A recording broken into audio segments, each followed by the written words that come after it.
Good afternoon, everybody, and welcome to the Sunday Show here on the line. I'm at Dillahunty. Join me this week, Darante, LaMar. How are you, my friend? I'm doing great, man. Glad to be here. It's been a wonderful day. We got some nice weather down here in Alabama, so I got a smile on my face. Yeah, it's actually starting to warm up pretty good here in Texas, to the point where the project that I started last summer, which was to put an air conditioner in the garage, I did not finish before it started getting cold. And now I have this coming weekend, I go to San Antonio for a wedding. And then as soon as the wedding's over, I go to the airport and fly to St. Louis to do a funeral on Sunday. Oh, man. So I will not be around next Sunday. And then I fly back, and we have the preparation for the North American Reptile Breeders Convention in Dallas the following weekend, which is also my birthday weekend. And I also, in the midst of all that, have to finish up the 4 videos that I've been working on for the month and get them wrapped. So they're actually going to be out earlier than normally. They all come out like the last day and get spread out, released weekly over the month.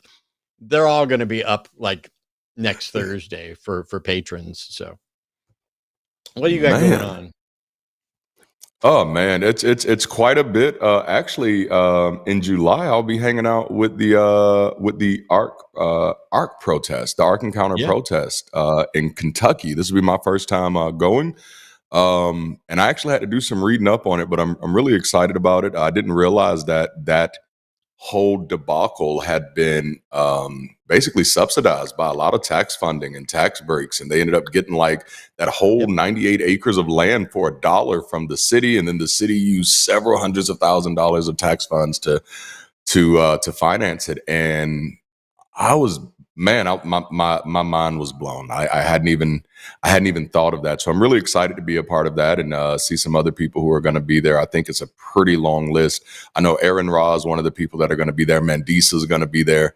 And so I'm really looking forward to it, man. It's a new experience for me, and it'll be my first time being at the ARC Encounter as well. So I get to see what that looks like.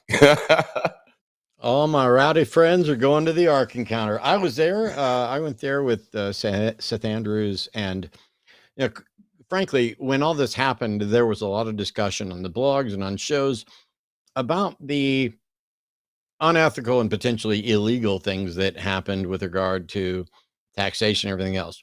Personally, I don't mind that they got the land for $1, because that was land that probably wasn't going to be used for anything in a long time. It's basically just cost, sitting there not doing anything for the city. And so somebody comes up with a plan, a business plan that says, hey, we're going to put a business here. It's going to draw in tourism and everything else. It would make sense to potentially say, yes, we will lease you this land for, X number of years, whatever. But the problem is they didn't have an honest and accurate plan about the tourism that was going to come in, or when it was going to be ready, or what they were going to require. And so it just became like tax break after tax break. It's weird.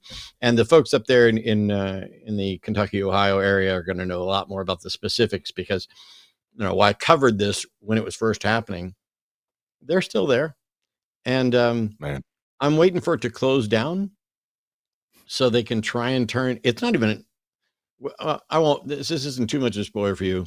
It's actually not an arc. It just only looks like an arc from one direction. From the other direction, it's a building. You can think of it like Disney's Haunted Mansion. Wow. Disney's Haunted Mansion is this castle, or this big ancient house type thing that you walk into, and then a hidden elevator takes you down and transports you over to a massive above ground warehouse that is behind that nice house. So you're not really in the house that is the Haunted Mansion. You're going into a warehouse full of rooms on a ride. And Arc Encounter is like that, only suckier. Yeah. Yikes. All Oh right. man. We got calls queued up. This is a call-in show. I'm going to go ahead and jump into the first call right away, and then we'll talk a little bit more about calls and callers. Theist callers are always preferred and welcome. And so Austin is a theist who's calling us from Colorado. Austin's pronouns are he, him. And Austin wants to talk about the true principles of Manichaeism. So welcome, Austin. What's up? Hello, how are you? Not too bad. Hi there. How are you? Hello, LaMar. Hmm. I'm good. How can you hear me okay? Yeah. So what is it you wanted to say about Manichaeism? The two principles of it are correct. The two principles of it are correct. Yes.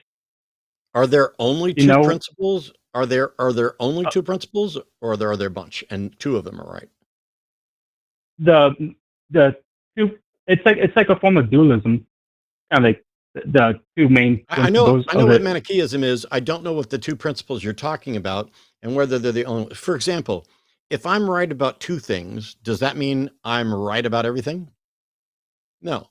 No, it has more. It has more principles, but So, the two main ones are that one. all right. So I'm That's going the to have you one. tell us. Well, I'm going to have you explain to us what the two principles are, and then we can figure out whether or not we agree that they're true, and what that tells us about anything else. So, what's the first principle? that they're the two principles are kind of together, but it is basically the universe is formed by material matter, and it is kind of one is kind of like there's a chaotic force within the universe that causes chaos or degradation, and then there's another force like a force of order and goodness that causes but cannot reverse the chaos itself, but it can do momentary pockets of order within the chaos. Okay. Are you suggesting that like the chaotic force is just what we describe as entropy? Yes, exactly. Okay. See, my understanding of Manichaeism is that there's more to it than this, but if I agreed, and I'm not saying I do, but if I agreed that there's entropy in the universe that is degrading it and localized pockets of order, I'm not willing to say goodness, because goodness may be a subjective assessment. So if I agree that there's entropy and localized order, why on earth why do I need Manichaeism? Because it's because that would be the religion itself that kind of like gives off the that exists that teaches about the universe and corresponding action. Austin, here's what I'm asking. Manichaeism holds that there are souls, right? Technically, yes. Yeah. It's not how Christians think of a soul, but it's similar to that. Well, Manichaeism believes that there's a soul that either returns to paradise or is reborn, right? Yes. Okay. Oh, there's more than those two. Is that true? To an extent, yes. To what extent, and how do you? Because I don't believe there are souls at all. I don't believe there's a paradise, and I don't believe that there's rebirth in the sense of souls being reborn. So what part of it is true, and how do you know? That there is energy within us that is not physical. That's not a soul, and that energy isn't going to a paradise, is it? It leaves the material world, or what we leaves the material body. You think energy leaves the material world? How do you know that? because energy cannot be material at certain extent to a certain to a point. What energy can or can't be doesn't tell you that it leaves the world. Here, Manichaeism holds that there are sins, right? Like fornication, procreation, possession, cultivation, eating meat, drinking wine. Those are sins that force you to be reborn, right?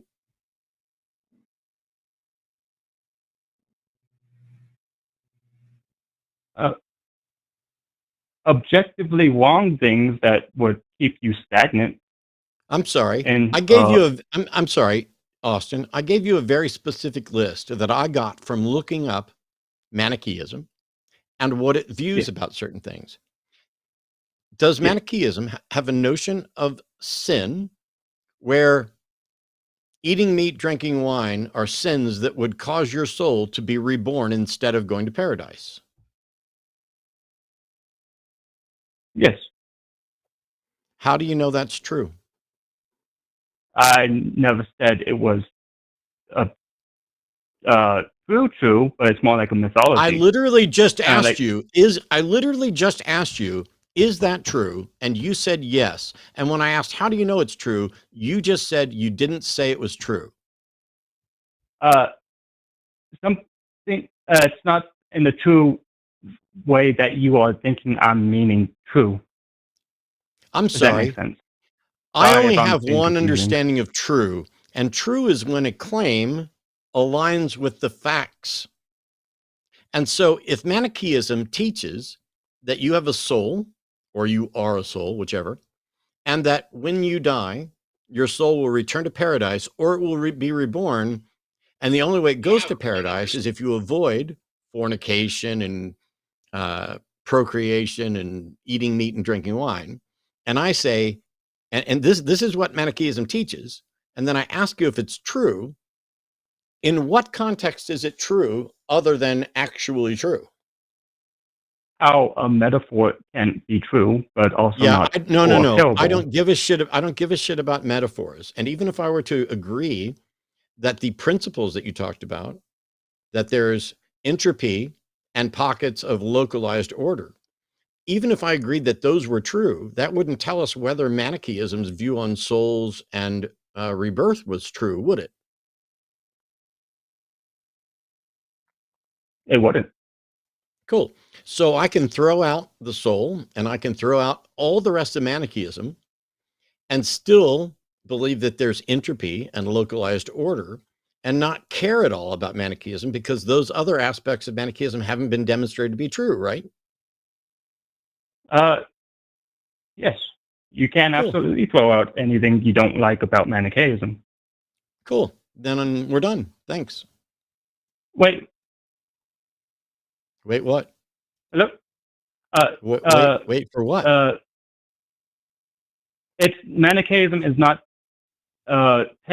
just a religion, it's also a philosophy, but I don't give a shit. I don't know, Austin, you're not understanding. I don't care. I don't care what it is, whether it's a religion, a philosophy, none of that matters. I care what it claims. And those claims that are true, demonstrably, I will accept. And the rest of them, I'm not going to accept. And so nobody needs Manichaeism. And what you're doing is saying because Manichaeism, convinced you of this notion about chaos, that therefore there's reason to believe that what it says about a soul is also true. It's just not really true, just metaphorically true. And I don't care. I care about what's actually true. So I don't need Manichaeism. And why would anybody need the rest of Manichaeism if they already accept that there's entropy and localized order? What do they get out of it? Religious right. They get what? Religious right. Oh, sorry. I don't know what you're saying. Religious what? RIGHT. Religious right? Yes. Oh. Yeah, I don't want that. I don't need it. I care about what's true. I don't need a religion.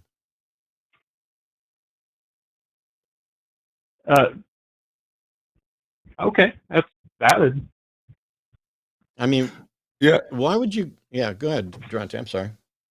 No, I had a question because Austin, when you open up, you said when we're talking about this chaos and this localized order, you said, okay, Manichaeism has it right here, and because it as a religion has it right here, then we should follow. It's accurate, and then we walk through that, and then Matt shows you how okay, but these other things are absolutely flawed, and then you say, okay, well, it's not only a religion, it's a philosophy.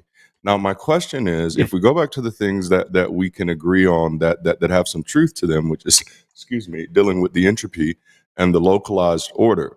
And you said this is the only religion that has this, which is number one, not true. But then also physics has this, addresses this, gives utility for this, and gives a measurable way to understand this, to comprehend this. Why would you neglect physics in exchange for religion or philosophy in this case? That's just from my curiosity.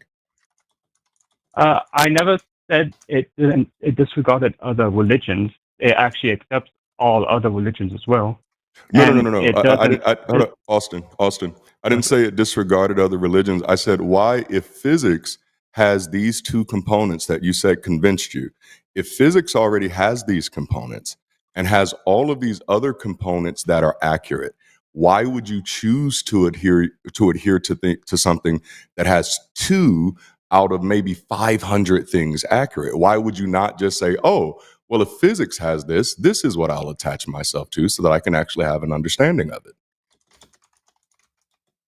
Uh, there isn't only two, but the two main ones are the two main principles of it, which is those two I don't principles. think you're But it understanding does my have question, more. Austin. I am not. Can you rephrase it? Yeah. Yeah. Well, you said those two principles are the things that convinced you, but I'm saying physics has that. It has those principles. And not only those two principles, but several more. So if you were choosing what you're attaching yourself to what something got right, and Matt just did a great job of illustrating that Manichaeism, out of everything we just talked about, it seems that this two principles that you boil down to just one principle is actually the only thing that's likely right out of all of it. And then physics has this larger success rate where not only does it have those two things right, but have a whole bunch of other things right. Why would you look at something that has that higher success rate of being right and look at the thing that only has a 1% chance of being right and say that's the truth that I want to attach myself to? Uh, because Manichaeism is an adaptive religion that use Why does it need to be a takes what religion that is you attach yourself to? Why is the same reason. requirement that it needs to be a religion? Why isn't the requirement that it needs to be accurate? That is the requirement that it has to be accurate. But we've already demonstrated that Manichaeism is not accurate. Then it would adapt to adapt to the accuracy and change it. Like how Matt was saying that how you could take away the soul claims and put it towards more of a metaphorical claim, but it is still valid information, as in mythology is still a valid subject or knowledge that you should learn, but it is not true.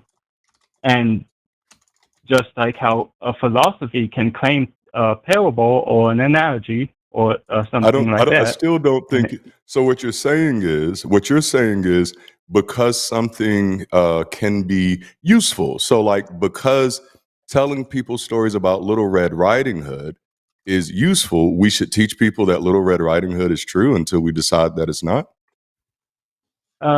more not that it's true, but that the message itself is true. Kind of like the boy who cried wolf. The boy who cried wolf isn't true in that sense, but the message it gives off is true. How you But shouldn't you lie, do, or Austin, you do realize we're not talking about the message, though. We're talking about the accuracy of the claim. Yeah, it's Like, like are saying you're an you able to Aesop's delineate that? fabulist. It's like saying you Yeah. want to convince I'm an Aesop's fabulist and you should be an Aesop's fabulist too, because the story in this particular fable about the boy who cried wolf, that's a valuable lesson. So we should all be Aesop's fabulist. What is the desire that you have to get people to adopt a label that is useless and meaningless and not tied to truth or anything productive? It is tied to truth and productivity. Does that make sense?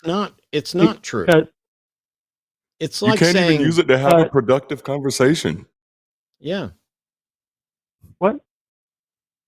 I didn't catch it. Can you say that again?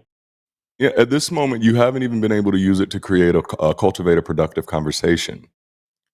Why At this should moment, we? your Because whole I'm stance has been, yeah. I mean, so real briefly, an individual named Mani claims to have received a revelation from a spirit, which he would later call his twin.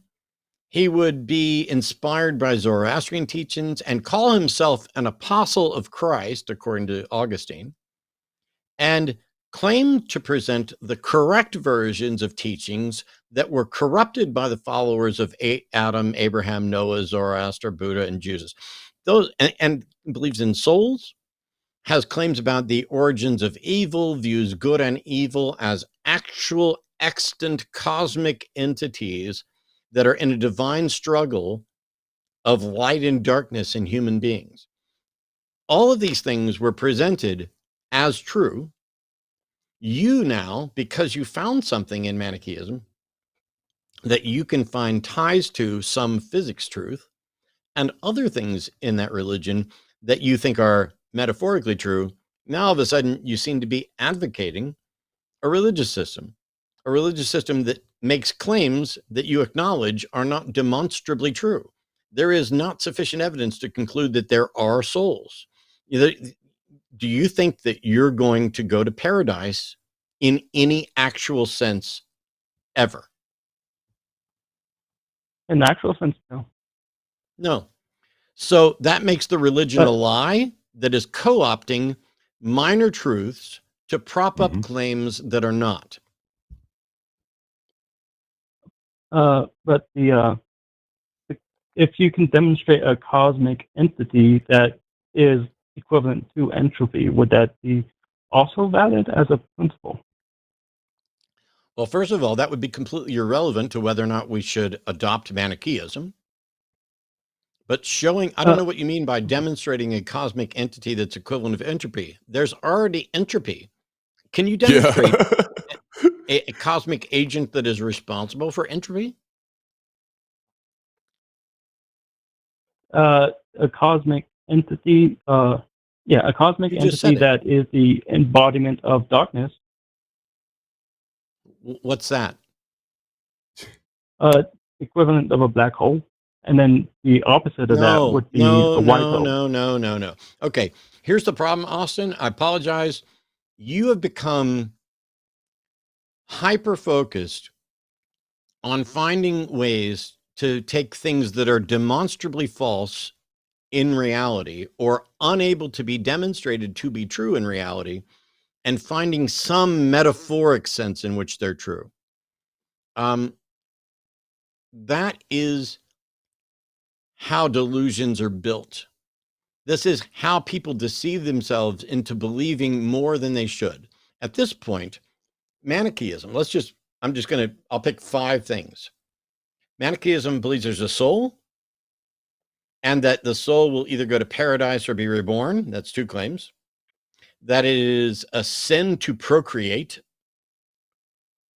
and that there is cosmic good and evil in a struggle. That's 4. And number 5 is that the universe is formed by material matter with a chaotic force that is causing universal degradation, while there's another force of order that you want to call goodness. Even if the 5th one were true, the other 4 are not, or not demonstrably true. And if I tell you that I'll sell you the house that I'm in, and I list 5 features of this house, and it turns out 4 of them are not true and 1 of them is, do you think you'd have good cause to file a lawsuit against me for false advertisement? Yes. Yeah. And therefore, I now say that you've given us good reason to file a false advertisement claim against Manichaeism. I had no idea. Religion. I had no idea that Manichaeism was ever going to be discussed again by anybody. It's mostly a dead religion. I didn't expect to be talking about it today. And yet you called in and all you did was provide good reasons to further reject Manichaeism. Okay. Even if can a religion be good or beneficial for something or rational, even if it is based on fiction? Yep, absolutely. How would you make basic Christianity rational? Okay. The way you think is amazing. I think I'm following, because you basically just said, is it possible for a false religion to still do good things? Yes, you can accomplish good things with a lie. And then you asked, how can I make Christianity rational? Not my job, not relevant to anything we've discussed here, not anything I'm interested in. Go talk to the Christians and see if they can make it rational. But making a religion rational, like Christianity, was the basis of Manichaeism, like how it No, took see, away and the Old Testament. Austin, thank you.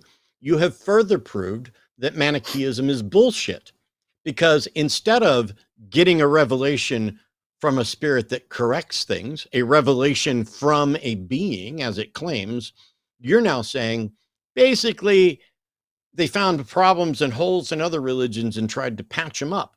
And what that means is they have a flawed assumption that there's some truth at the foundation of religion. So what you're doing by pointing to this metaphorical truth is essentially trying to do to Manichaeism what you think Manichaeism did to Christianity.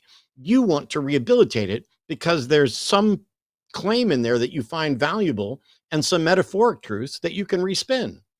I have no interest in trying to rehabilitate bad ideas. Yeah. Why would you say just because idea is fiction? Why would that inherently make it bad? I didn't say it made it bad. I only care if it's true, not whether or not you think it's good or bad, or I think it's good or bad. I only care if it's true. I'm one of those people who, if I have terminal cancer, I want to know. There are other people who don't want to know. I care about the truth. You are not going to convince me to adopt a religion that I either know to be false or have no good reason to believe is true, just because you think it's good and would be effective somewhere. Is Manichaeism better than secular humanism when it comes to ethics? What is secular humanism? Well, there you go. You should go read the Secular Humanist Manifestos and study up on secular humanism. You can go to my personal YouTube channel, where just in November or December, probably is when it went live, I talked about secular humanism. But essentially, the core of secular humanism is that we humans, recognizing that we are here and sharing space, must come up with the best ways to address ethics and morals and what we're going to use as data and what the value of humans are going to be, because we don't have the luxury of reaching out beyond us. There are no gods that apparently want to explain anything to us or tell us anything. There is no source beyond us that we can appeal to for help. We're here. It's up to us to solve and address it. And therefore, secular humanism advocates the use of science, directed by empathy and compassion, to address problems with humans and come up with better solutions. It doesn't make claims about souls or sins. It doesn't need to rehabilitate any religion. Humanism looks at human beings, evaluates who we are, what we do, and then tries to build the world that is better based on those principles. That's secular humanism in a bucket. How would you prove a philosophy to be true? Kind of like how Plato does acknowledge an afterlife in the myth of but that one is clearly a myth or like that. But would you claim that him referencing an afterlife would be him affirming that there is an afterlife? I don't accept. First of all, how would you prove a philosophy? I hate the label a philosophy, because what it's implying there is that Plato has a philosophy and you must accept all of it. Well, I'm not a Platonist. I also am a huge admirer of David Hume, and most of my epistemology jives exactly with David Hume. And I've described myself on some occasions as a humanist, as someone who advocates for Hume's principles. But that doesn't mean I agree with everything that Hume said. And I will happily point out the things that are false in Hume's saying, rather than finding something false in what he said and going, is there a way this is metaphorically true that I can No, I only care about truth. Yeah. I don't need to prove a philosophy is true. Truth applies to concrete statements individually. If there's a philosophy that has 100 statements and 99 of them are true, and the 100th one is not true, then you can say, I'm a subscriber to this philosophy, except for item number 100. And you're probably okay. But you don't have to say, I subscribe to this philosophy at all. You can take those 99 things and call it something else, or not call it something else, and just say, here's 99 things that I am convinced are true. What if the philosophy is that philosophy, like how if you take the 99 that are true, that are good, and encompasses that and take those what is true into your own philosophy, and then disregard or keep but don't use That's literally what what I is just bad. said. That's literally what I just said. You take the things that are true, you get rid of things that are bad, and stop worrying about the labels and whether or not you fit in some metaphorical bucket. Should not that yeah, I agree. That is one of the aspects of Manichaeism is to take what is good, but it does have No, it's labels. not. No, Like okay, is Austin, no. We're going to stop here and move on to some other callers, because when we finally get to this, you're like, that's a principle of Manichaeism, is to take what's true and what's good and get rid of the rest.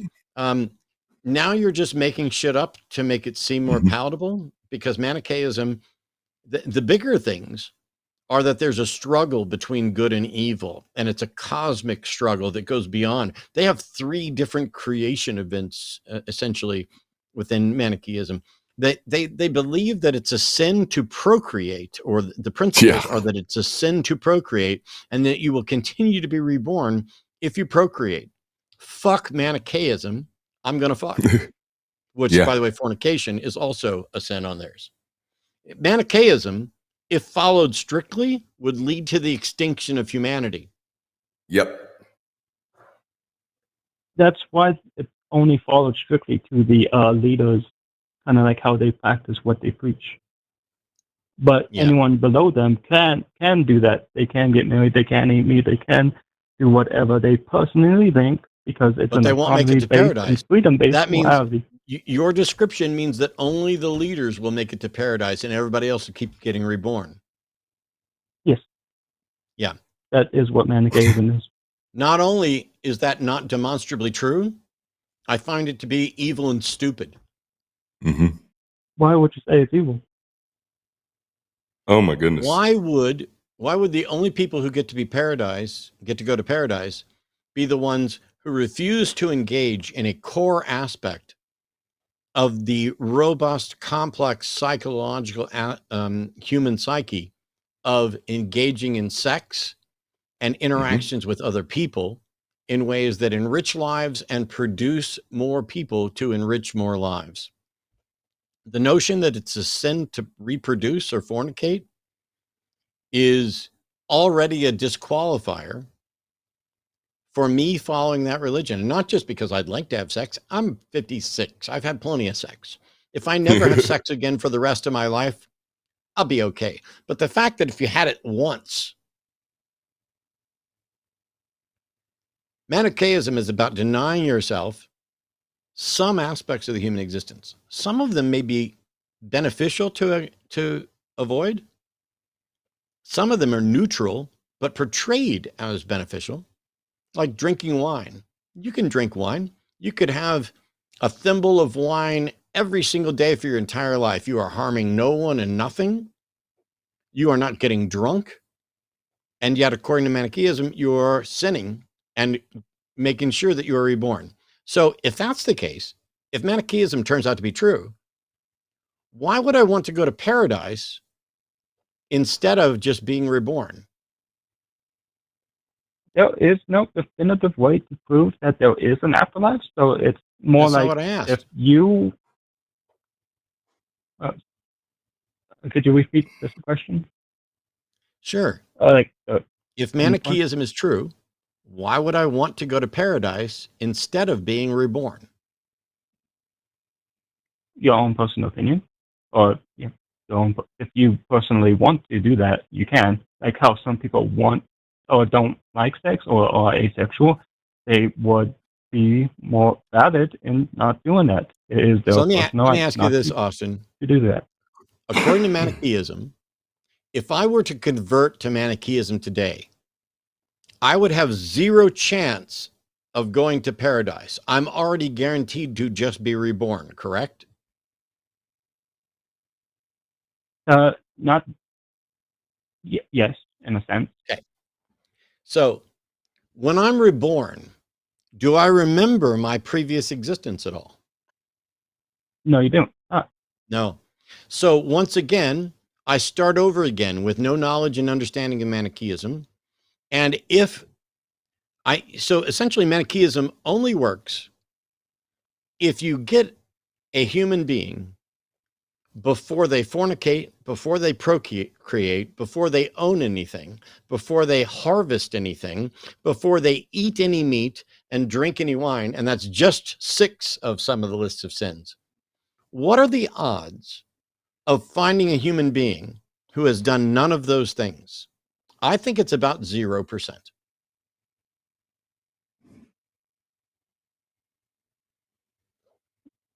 Yes. Okay. Which means the odds of anyone converting to Manichaeism and actually going to paradise is pretty much 0%. Yes. Why would you want to go to paradise? I don't want to go to paradise, but Manichaeism makes that the goal, right? It's not the main goal. The main goal is a beneficial society. Kind of like if you are being reincarnated. No, you're just wrong. Right. Manichaeism is not looking for a beneficial society. If that were the case, paradise would be listed not as paradise, but as the place you want to avoid. And Manichaeism has a system that logically leads to no one ever going to paradise. So now all Manichaeism is, hey, you guys are going to be reborn, but we can't prove it. Yeah.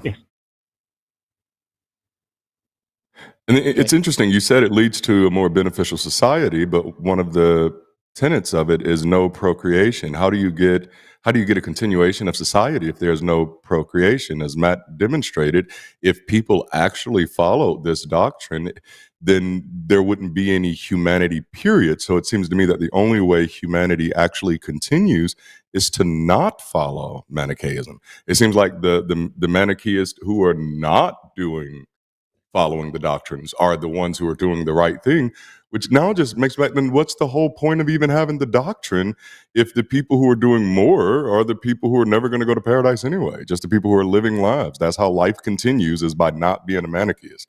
Like you've definitely showed us a reason not to want to be this. This is the reason that Manichaeism largely doesn't exist today. Mani was born in 261, and the religion died out, and it just gets referenced and pulled back up by either confused individuals who think that metaphors are enough to go on, or people who have gotten fed up with the other religions but still can't quite let themselves be free to say, you know what? I don't need a religion. There's no reason to believe there's a God. Nope, they're flailing around desperate for something. So they go back into the archives. Hey, let's try out Zoroastrianism. Let's try out Manichaeism. Let's try out the Norse gods and see if Thor will rub my back for me. It is ridiculous.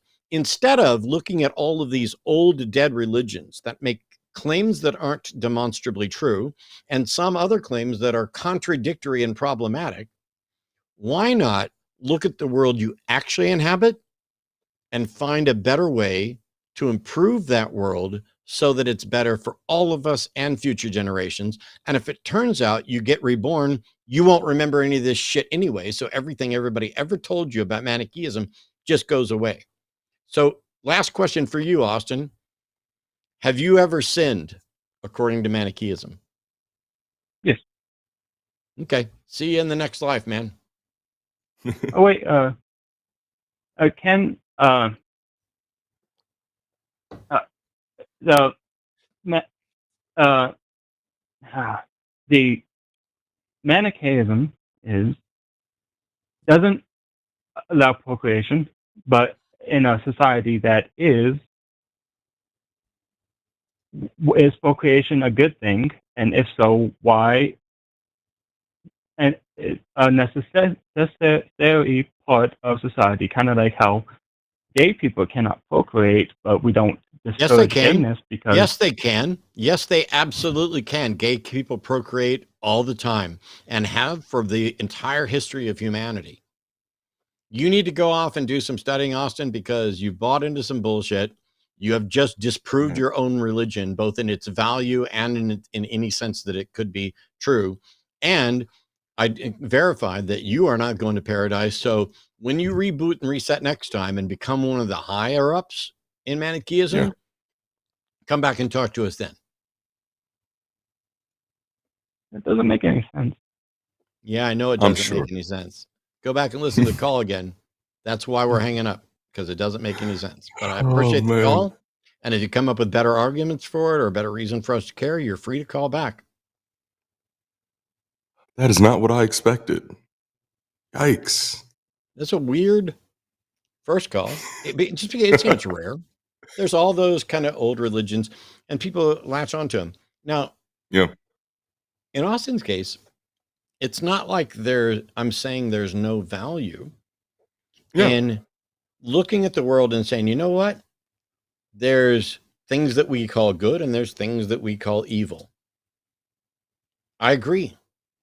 But where I differ from Manichaeism and Christianity and Islam and all these other religions, that my view on it is that good and evil are the labels we put on things when we compare the outcome of an action, the consequence of an action, with a particular goal.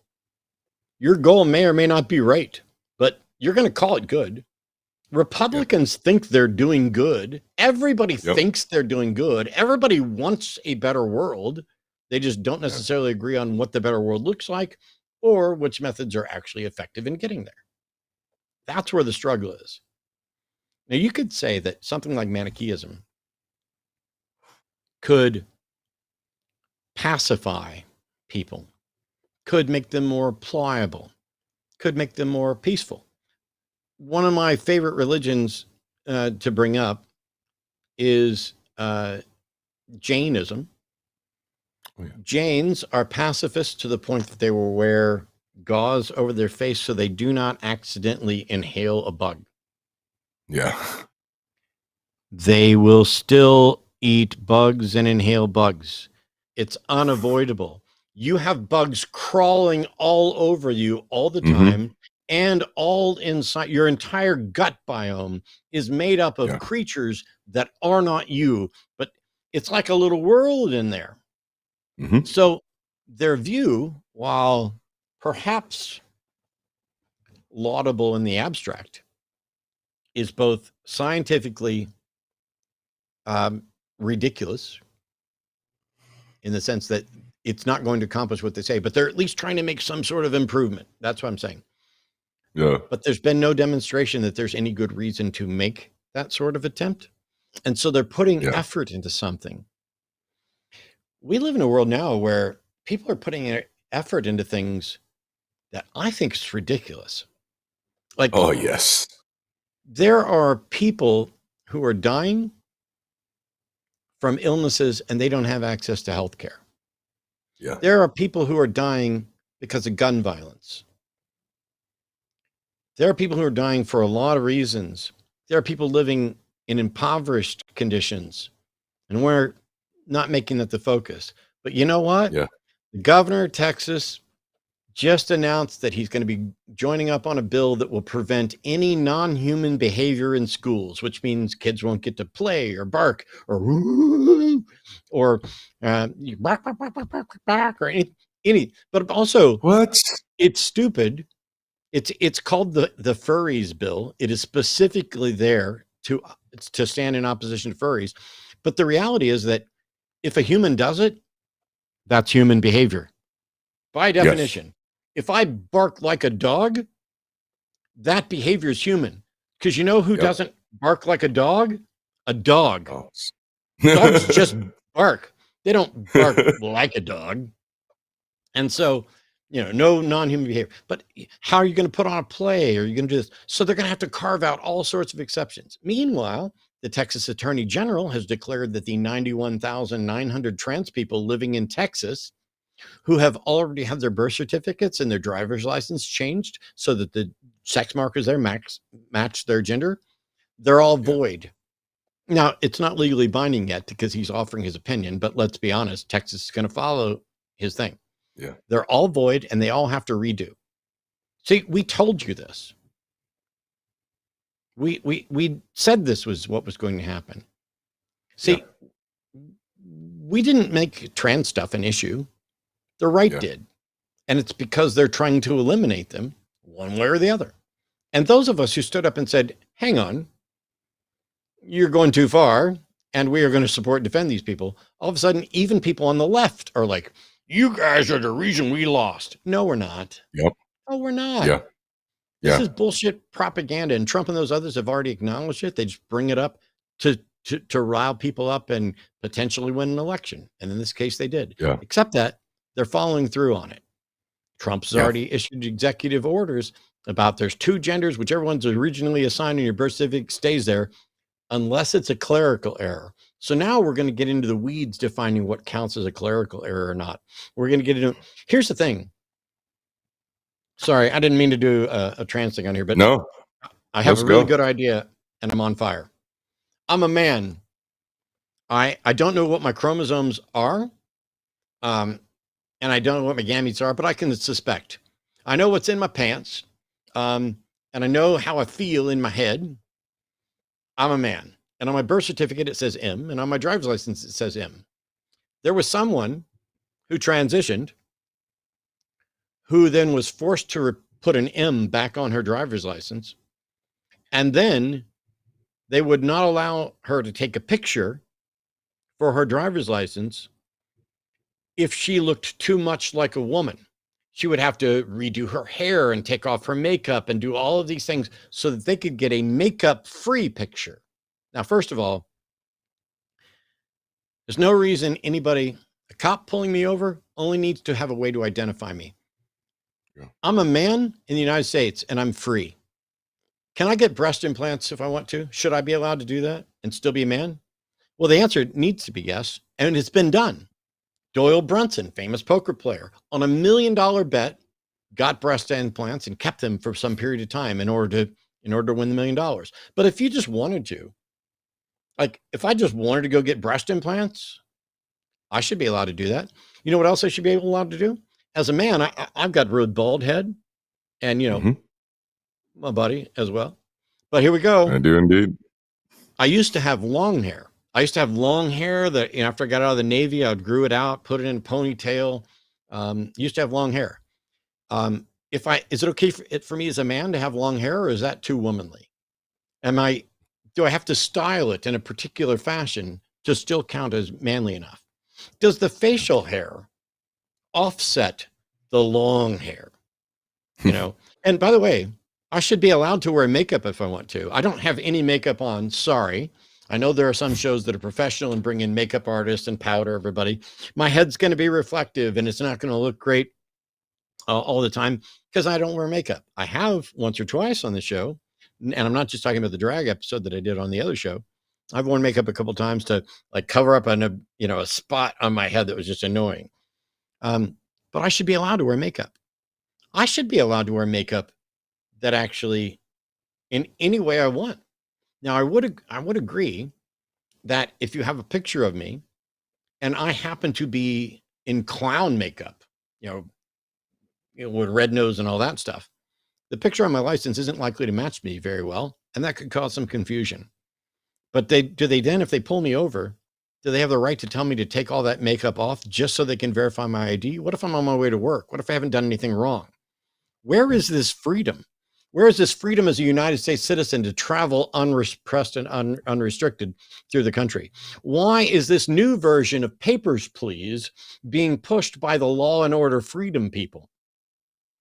Because there's absolutely nothing that a trans woman can do that I'm not allowed to do.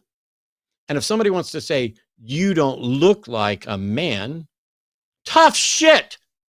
There's fucking zero requirement for me to look like what you think a man should look like.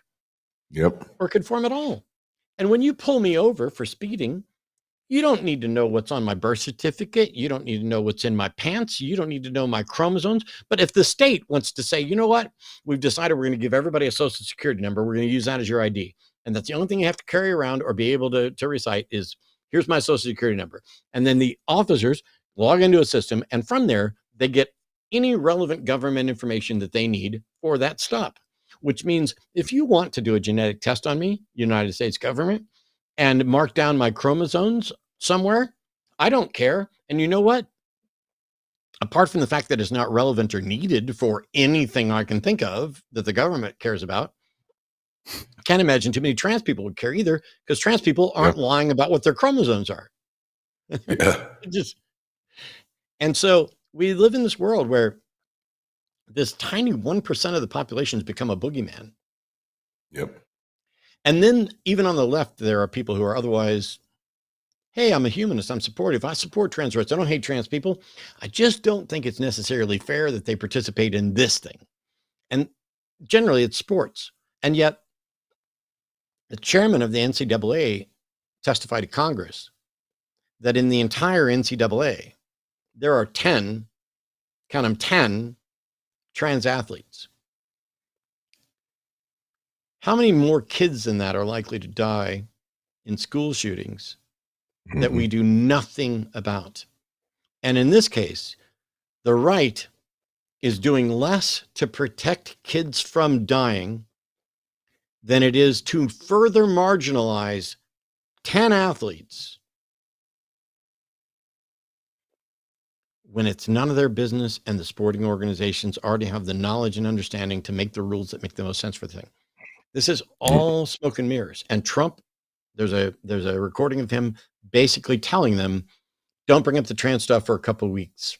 We want to bring it up later, closer to the election, so that it can be a bigger deal. What happened to they're eating the dogs, they're eating the cats? You don't hear about that anymore. What happened to the price of eggs? Anyway, back to the actual Sunday show. And here we go. On behalf of religion, Danny's calling in to explain to us, I hope, how he concluded that most mental illnesses are signs of possession. Hey, Danny, welcome to the show. You're on with Matt and Darante. Yes, hello. I just came in here exactly like that. I'm speaking from experience when I'm saying that most mental illnesses are signs of possession. So let's just get right into it. Have you had most mental illnesses yourself? Only one. Only one. Okay. Are you a mental health professional? Absolutely not. But I have taken the time to look into it and study. Danny, in that sense, your opinion's irrelevant. You're not a medical health professional and you haven't had them all. But go ahead and explain to us how we can tell that most mental illnesses are in fact possession. Well, I do have a lot to say about that. For example, just getting into it, great, like ADHD, that's the question I asked. That's great, because that's the question I asked. So how can you tell that mental illness is the result of possession? That's where we'll start. What?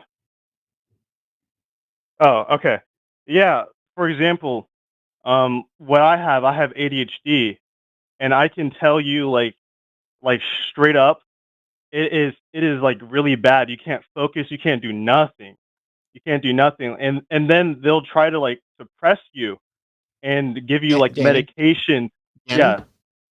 the question I'm asking is, so for example, I know plenty of people with ADHD. I know people with Tourette's. I know people with schizophrenia. I know people with all these things. I asked, how can you demonstrate that mental health conditions are possession?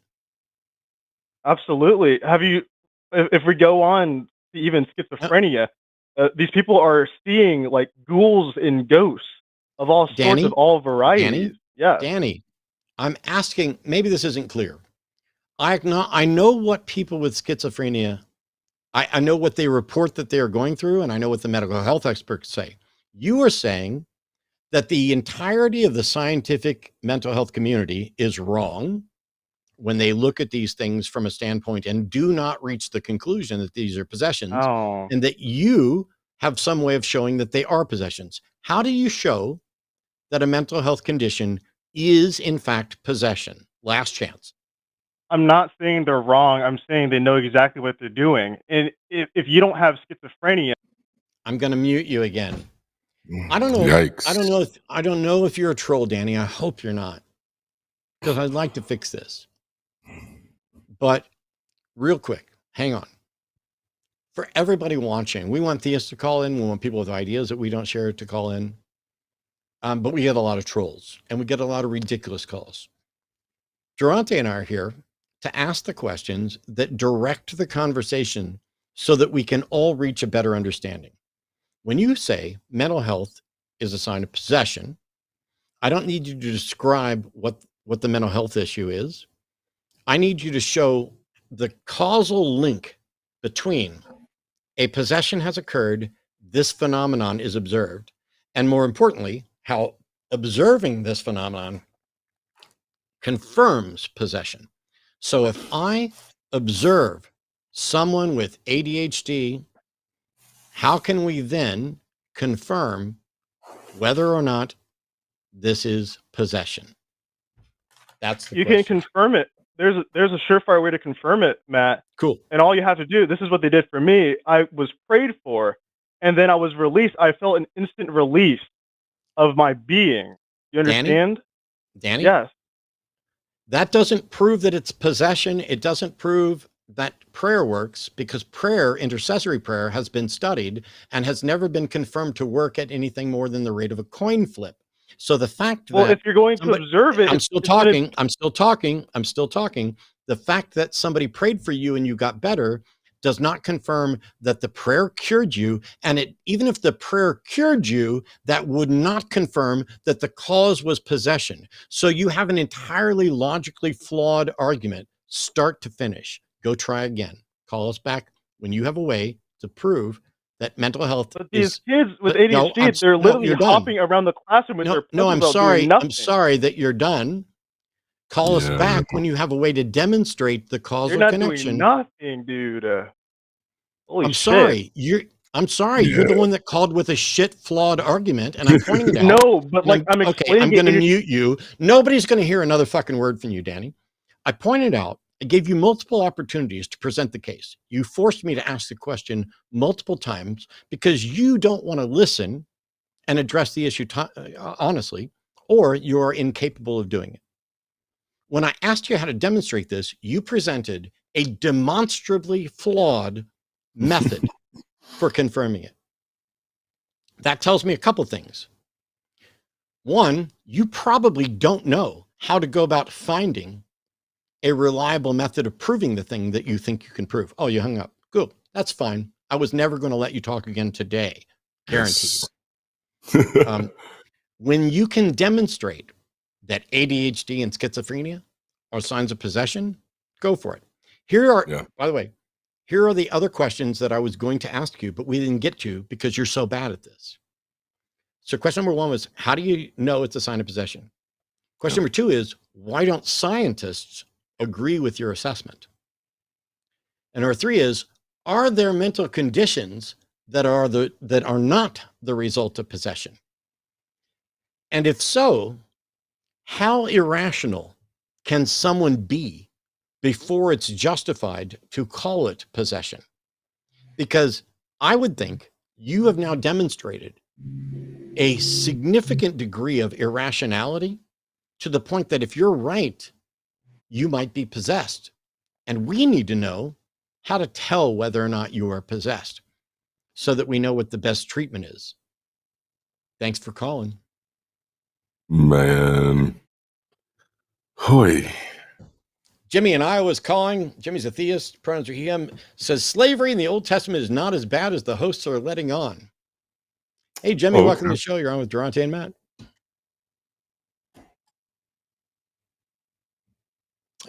If you're on your phone on the web client, you're going to have to tap your phone to wake up the web client and then tap the actual browser because we can't hear you right now.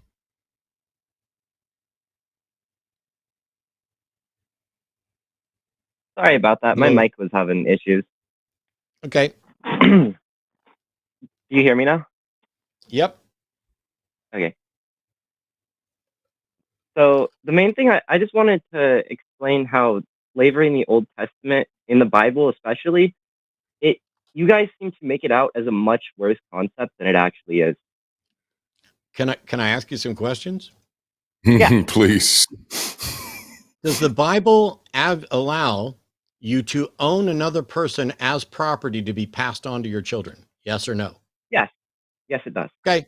I've said that, and that's bad. Does the Bible allow you to beat your slaves as long as they don't die within a couple of days? Yes. Does the Bible tell you when you must let your Jewish slaves go free and that this does not necessarily apply to your non-Jewish slaves? Yes.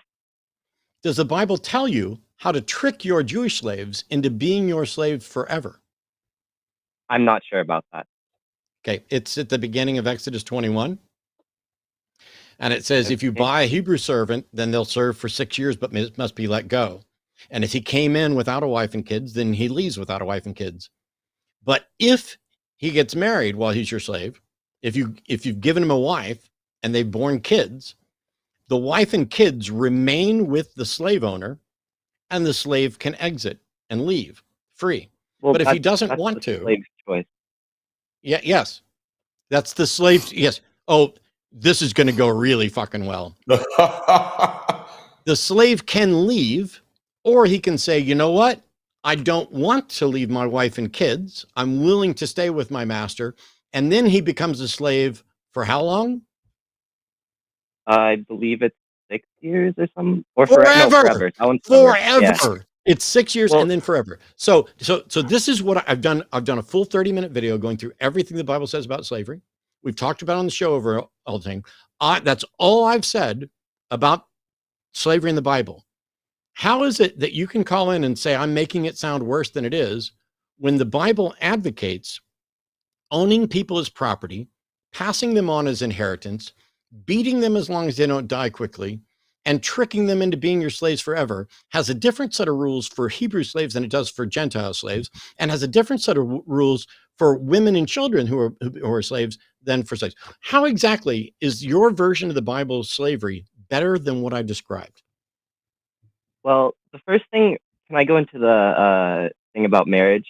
The slave chooses to go back to being a slave. He could just leave his kids and have a normal life, and that's fine. That's up to him. There's nothing wrong with that. There's nothing wrong with that. Good job, Jimmy. I hope you never become a parent. Keep going. Well, modern day, it wouldn't be good. You got to think about it from an old perspective. I want to let you keep going, Jimmy. I want to let you keep going because this is fun. But right now, I've been shielding you a little bit by trying to give you outs. And now you basically just said, hey, it's up to the slave. The slave can voluntarily stay a slave and, but he could leave his family and that's okay. Yeah. I'd like you to keep going and explaining to my co-host how slavery in the Bible is not that bad. Well, I just explained it, did I not? No. You did not. No. Actually, I have a question for you. When you say not that bad, what standard are you using? The standards from an ancient agricultural society. There was no way to eat. There was no social structure that has been developed. The only way they could really have everyone able to eat and survive was to have slavery. What time period? Just before Christ. Like, Whoa, dude. Okay, hold on. Let's try this again. The time period that you're claiming that it was impossible to do life without slavery, what time period was that? what? Sorry, could you repeat that? Yes, the claim that you're claiming to know what was impossible to do during a certain time period. I'm asking you, when was that time period? Your first answer was just before Christ, which was like, wow. And so I'm Oh, giving it you an was like opportunity to try the Exodus, again. the Exodus time period, Okay, so just I'm the gonna Moses time. skate past this I don't really know the quick. date. The correct answer is you don't know. You want to try that? No, no, no, no. It's like the Moses times, you know. When is Moses' time? The time of Moses, they didn't have a calendar. Like it was just when We Moses have was around, calendars you know. today. We know how to date. We know Yeah, how to date but we everybody didn't else. have So them back so then, so so obviously. so just to So be clear, you don't know which time period you're talking about, but you are making claims about things that you know that happened in that time period. I told you the time period, did I not? You did not. For some reason, you keep I thinking did. you're I said the saying Moses stuff that times. you're not. Yeah, Moses never existed. The Exodus, there's no record of it. So that's why if you can give us a time, and see, but the thing is, if In you knew the 6,000 time period, BC, you'd I guess. already I know that. mean, So 6,000 BC is when you're placing this at. That's correct? yeah, sure. And just to be clear, your answer was, I guess, which is a high No, flag, I but mean, you yes, literally just I pulled that know, number I out know. your Sorry. ass. Right. So, well, you don't know. I mean, like, you can change your words, but you just demonstrated to everybody that you really don't know what the hell you're talking about, which does make me think that you are a troll, because you started this conversation off by saying people are making slavery in the Bible sound worse than it was, but then your only argument is it was a Well, you're different asking time. irrelevant questions to the topic, so really, I don't know what Which you question was expect me to do irrelevant, here. Jimmy? The date Jimmy, is which question irrelevant to was the irrelevant? argument. Jimmy, which question was irrelevant? Let's see if you can do better The, with this question than you did with the time period. Which question was irrelevant, Jimmy? I was just mainly talking about the time period. I defended most Jimmy, other which arguments, I question? believe. Which question is irrelevant? That when you asked me what time it was, it's the time of Moses. Okay, but because you claim to know what's going on during that time period, but then you don't Yeah, even I know. don't know It's the like time saying period, but I do know what's it's going like on. saying you, Jimmy, hush while I'm Yeah. talking. It's like Oh, you okay. saying you know what's happening at Kentucky Fried Chicken, and you don't even know where Kentucky Oh, Fried I Chicken don't go to is. Kentucky You've Fried never Chicken. been there. Yeah, I don't But go that's there. exactly Yeah, what I you're haven't. doing. Right. Jimmy, All right. Jimmy, So, yes. I'm pretty convinced that Jimmy is a troll, and we're just waiting around to get to the punchline. Yep. Jimmy, are you suggesting that there was a point in history where slavery was basically the only option?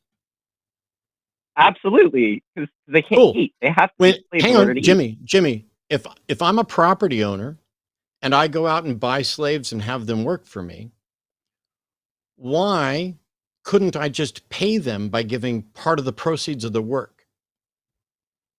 Because how could you pay for food if you couldn't eat? Like that's not how it works. Jimmy, if I have a farm and I have two choices. I can either buy a slave to work that farm, or I can hire someone to work that farm and pay them from part of the work they do. Why is Well, slavery the only option? if the farm is in an ancient agricultural society, then it's obviously the only option. I mean, there's Okay, no way for we're now people to done eat. with you, Jimmy. You're not even going to get to do your punchline because I recognize your voice.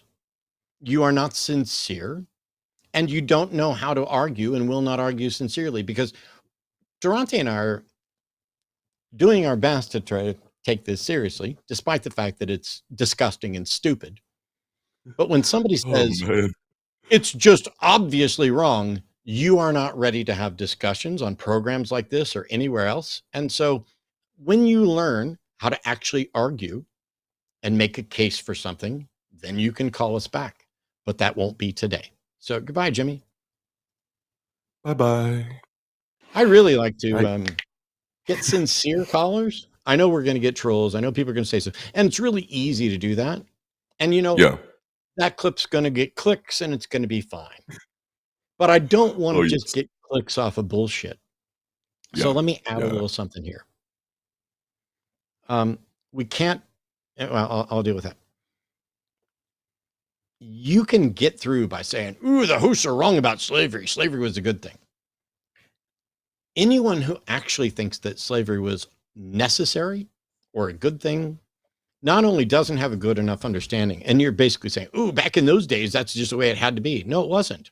At any time, someone could come by my property and say, hey, I'm poor, I'm broke, I have no options, I have no food. How about I do a day's work in exchange for sharing your evening meal? Yeah.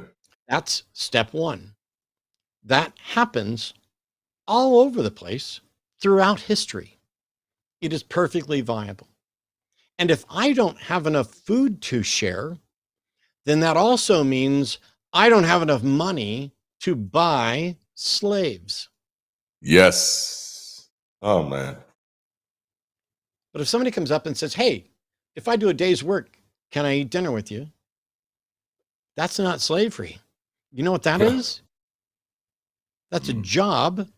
And it's just that instead of using fake ass pieces of paper that represent some abstract currency somewhere, or digits in a computer, or coins, we're bartering.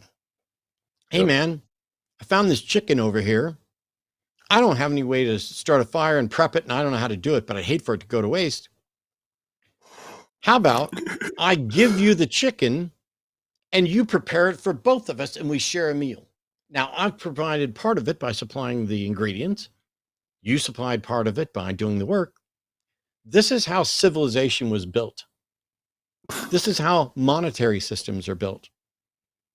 And this is how slavery is never the best option.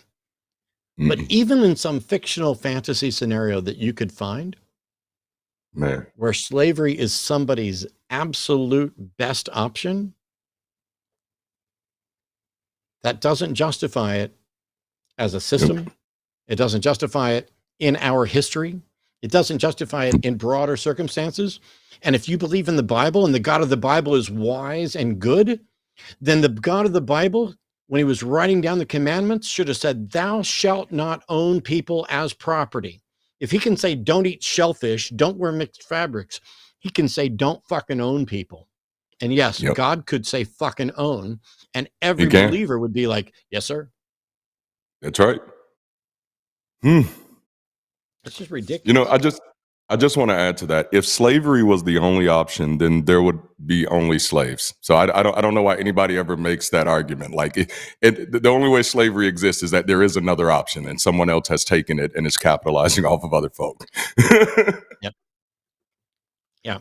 I think there's some concepts that we're going to need to hash out on some calls. There's a video that's not out yet on my channel, but it's coming out this month about how to evaluate candidate explanations. You have some observed phenomenon, and then what you need to do is make a list of all the candidate explanations that you know of, and any possible candidate explanations that we might also need to explore. Yes. In ethics, there are a few principles, like Rawls' veil of ignorance. Design the system you are willing to live in, not knowing who you will be in that system. So design the rules for the game, not knowing which player you're going to be in the game. Because if you design a system that allows slavery, are you willing to live in a system that allows slavery if you might be the slave? You know, you could be. And it turns out that veil of ignorance is just a brilliant utility. But the other thing, when you're coming up with the ethical systems, one of the things is to ask if the base assumptions that someone has made are even true. In ancient times, there really wasn't any other choice than to become a slave. Well, that's not true. There was indentured servitude, which I say is immoral. Yes. But that's still distinct. And so when Christian apologists or Bible apologists start to talk about slavery, one of the lines is, oh, the Bible's talking about indentured servitude. No, it's absolutely not. But even if it were, that would still be immoral. Indentured servitude does not include they are your money, they shall be your inheritance to pass on to your children. That's not how indentured servitude works. And also, indentured servitude doesn't start with an instruction to buy your slaves from the heathen that surround you. Right. Indentured servitude doesn't have a different set of rules for your fellow Jews than it does for everybody else. So, but even if it were indentured servitude, it would still be immoral. So if you're going to come up with a way to make, if the Bible says something that's problematic, it is probably far better to just say, that's what it says. I don't understand it. I don't necessarily agree with it. I'm waiting for God to change my mind and my heart about it. That would be way better than for a dumb fucking white guy to call in and talk about how slavery wasn't as bad as the host make it out. It's just, oh man, the South will rise again. Oh my. Oh, it's so wild. Anyway, you're watching the Sunday Show on the line here. It started at 2:00. This is one of several shows on this network, including another episode of the Sunday Show, which will start at 7 p.m. tonight, which is about a little less than 4 hours away. We're going to keep going with more callers. I don't know if I have the full schedule. Oh, yes, I do. So Darante and I are on today. The evening show is going to be Promise and Owen. Then there's an episode of Skeptalk tomorrow starting at 6 p.m. with Forrest and Erica that I think they've threatened to make go like 8 hours or so. So I'm basically going to lose my wife for the entire evening. Tuesday is Chewed Gum, a show about women's issues from a formerly religious perspective, dealing with purity culture and things like that, and sex, with Alyssa and Promise. I'll then be back on Wednesday night with Eric from Skeptics and Scoundrels to have a good show on Wednesday called The Hang Up. And then Thursday's show will be Arden and Josie on the Transatlantic Call-In Show at 2 p.m. If you don't get the trans-focused answers that you're looking for here or elsewhere, or if you would prefer to speak to a couple of actual real-life trans people who can give you their lived experience and their perspectives, because their perspectives are going to matter more than mine or Durante's will at any point, you can call in the Transatlantic Call-In Show. You ready to jump onto another caller? Let's do it. This one I find intriguing. Caller's going by the name Oblivious in California. Is a theist, pronouns are he, him, says nobody is supposed to know the answers to the mysteries of life. And by buying into the canned religions, you're going against God's plan. Hey, Oblivious, welcome to the show. You're on with Matt and Darante. Hello. Hi. Yes. Yeah, these are my thoughts. And first, I want to put a disclaimer in that my thoughts about God are skewed because I will never know how much the brainwashing, my Catholic brainwashing, still affects me today. Well, you're calling in to say that basically, if I understand this right, nobody should buy into the other religions because that actually goes against what God's plan is. And so I'm asking you, Correct. How do you know what God's plan is? Proof what God's plan is, because just the way people are. So my thought is, hang on. I want to make sure I'm going to give you as much space as possible, because when I say, how do you know what God's plan is? And you respond with just the way people are. If you were to ask me, how do I know that evolution is true? And I replied with, oh, proof, because of the way people are. Would you point and laugh? Would you hang up? What question would you ask me next? Because clearly I've provided you nothing remotely edifying to help you understand how I know that evolution is true. Well, if you take a scientific experiment and you get the same result every time, then that is, to me, somewhat of proof. Okay. So people, every person in their life, the path. Oblivious. Hang on. So you're saying if we do a scientific experiment and we get the same results every time, that's proof of God's plan? No, that's proof. That's just the way we get proof, right? No, proof is a mathematical concept. Science doesn't confirm absolute truths. It builds models that are the best explanations. But we're getting Correct. way astray I because understand I'm asking you, how do you know what God's plan is? What is your mechanism for deciphering God's plan? Okay, that we don't know the mysteries of life. So, by not knowing those mysteries, we have to talk about it like what we're doing right now. We have to figure it out. We all think. I'm sorry. I'm sorry, Oblivious. I'm sorry, but I'm only barely fucking sorry because I'm asking you, how do you know what God's plan is? And you are giving me absolute nonsense, incoherent, rambling things that have nothing my to. opinion I'm of still God's fucking plan, talking. because I'm still fucking talking.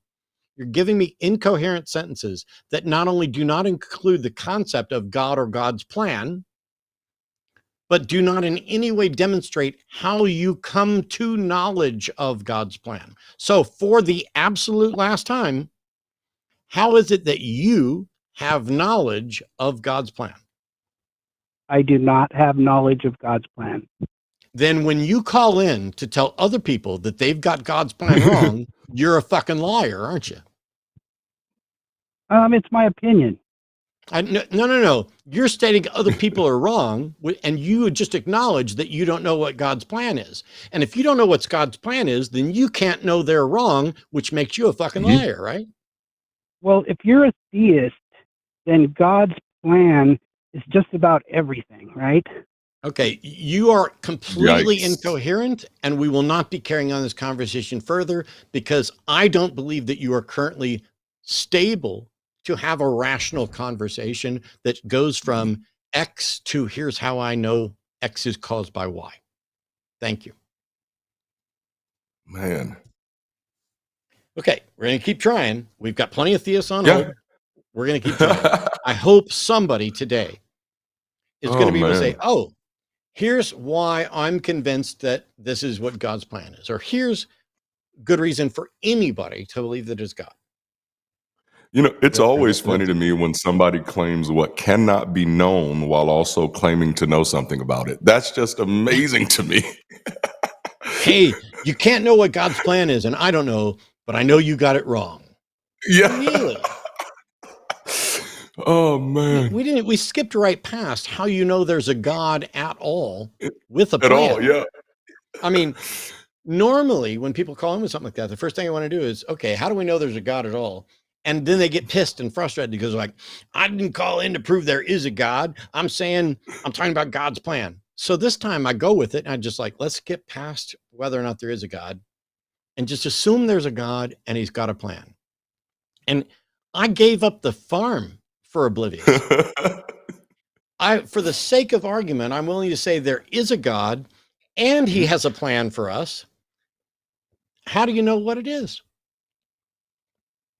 And even being given everything on a silver platter, Oblivious, appropriately named, could not put together a cogent sentence on how he has that information. But let's keep trying.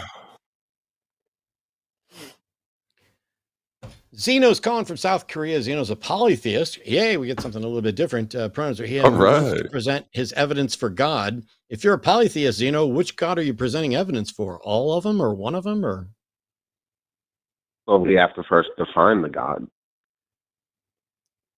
Okay, Zeno, right. I literally just asked you, what God are you talking about? All of them or one of them? And your response was to say, well, first we have to define the God. Yes, that's literally what I just asked you to do. Define the God that you're going to present evidence for. That's a completely different question. Okay, Zeno, I'm going to hang up on you now. Goodbye. I hope everybody's awake and aware Hi, I'm Matt Dillahunty. I am one of the hosts here on the Line Network. Darante is another one, part of our team. Great guy. We are both former believers. Mhm. He's a former preacher. I'm a former wannabe preacher. Both of us have studied a lot of this stuff. We found our way out. We have an interest in finding out whether or not we're wrong. If we got it wrong about either the Christian God or maybe there's some other God that we didn't give the time, we'd like to know. We'd also like to help others if they have the beliefs that we had for the same bad reasons that we have those beliefs. We'd like to help them by pointing out those bad reasons so that one of two things can happen. Either they stop believing things for bad reasons, or they find better reasons and then come back and share it with us. Because if there is a God, guarantee you the two of us want to know. Yep. And if there's not a God, guarantee you the two of us want to help other people realize that they are potentially throwing away their lives, their money, their freedom, their dignity, their humanity Yeah. in deference to an idea that isn't true. And so we host these shows. We do numbers of them. I've done this. I think it may be 20 years today. Oh, wow. I started hosting the Atheist Experience in either 2004 or 2005 in March. It's either 20 years or 21 years this week Wow. that I've been regularly hosting shows doing this. And I get it. I'm not everybody's cup of tea. I have fewer fucks left to give than some people do. I have a shorter fuse than some people do. But the issue here is that every single day that I come in here, I ask the same questions that I've been asking for 20 years. And not one theist has had a good answer.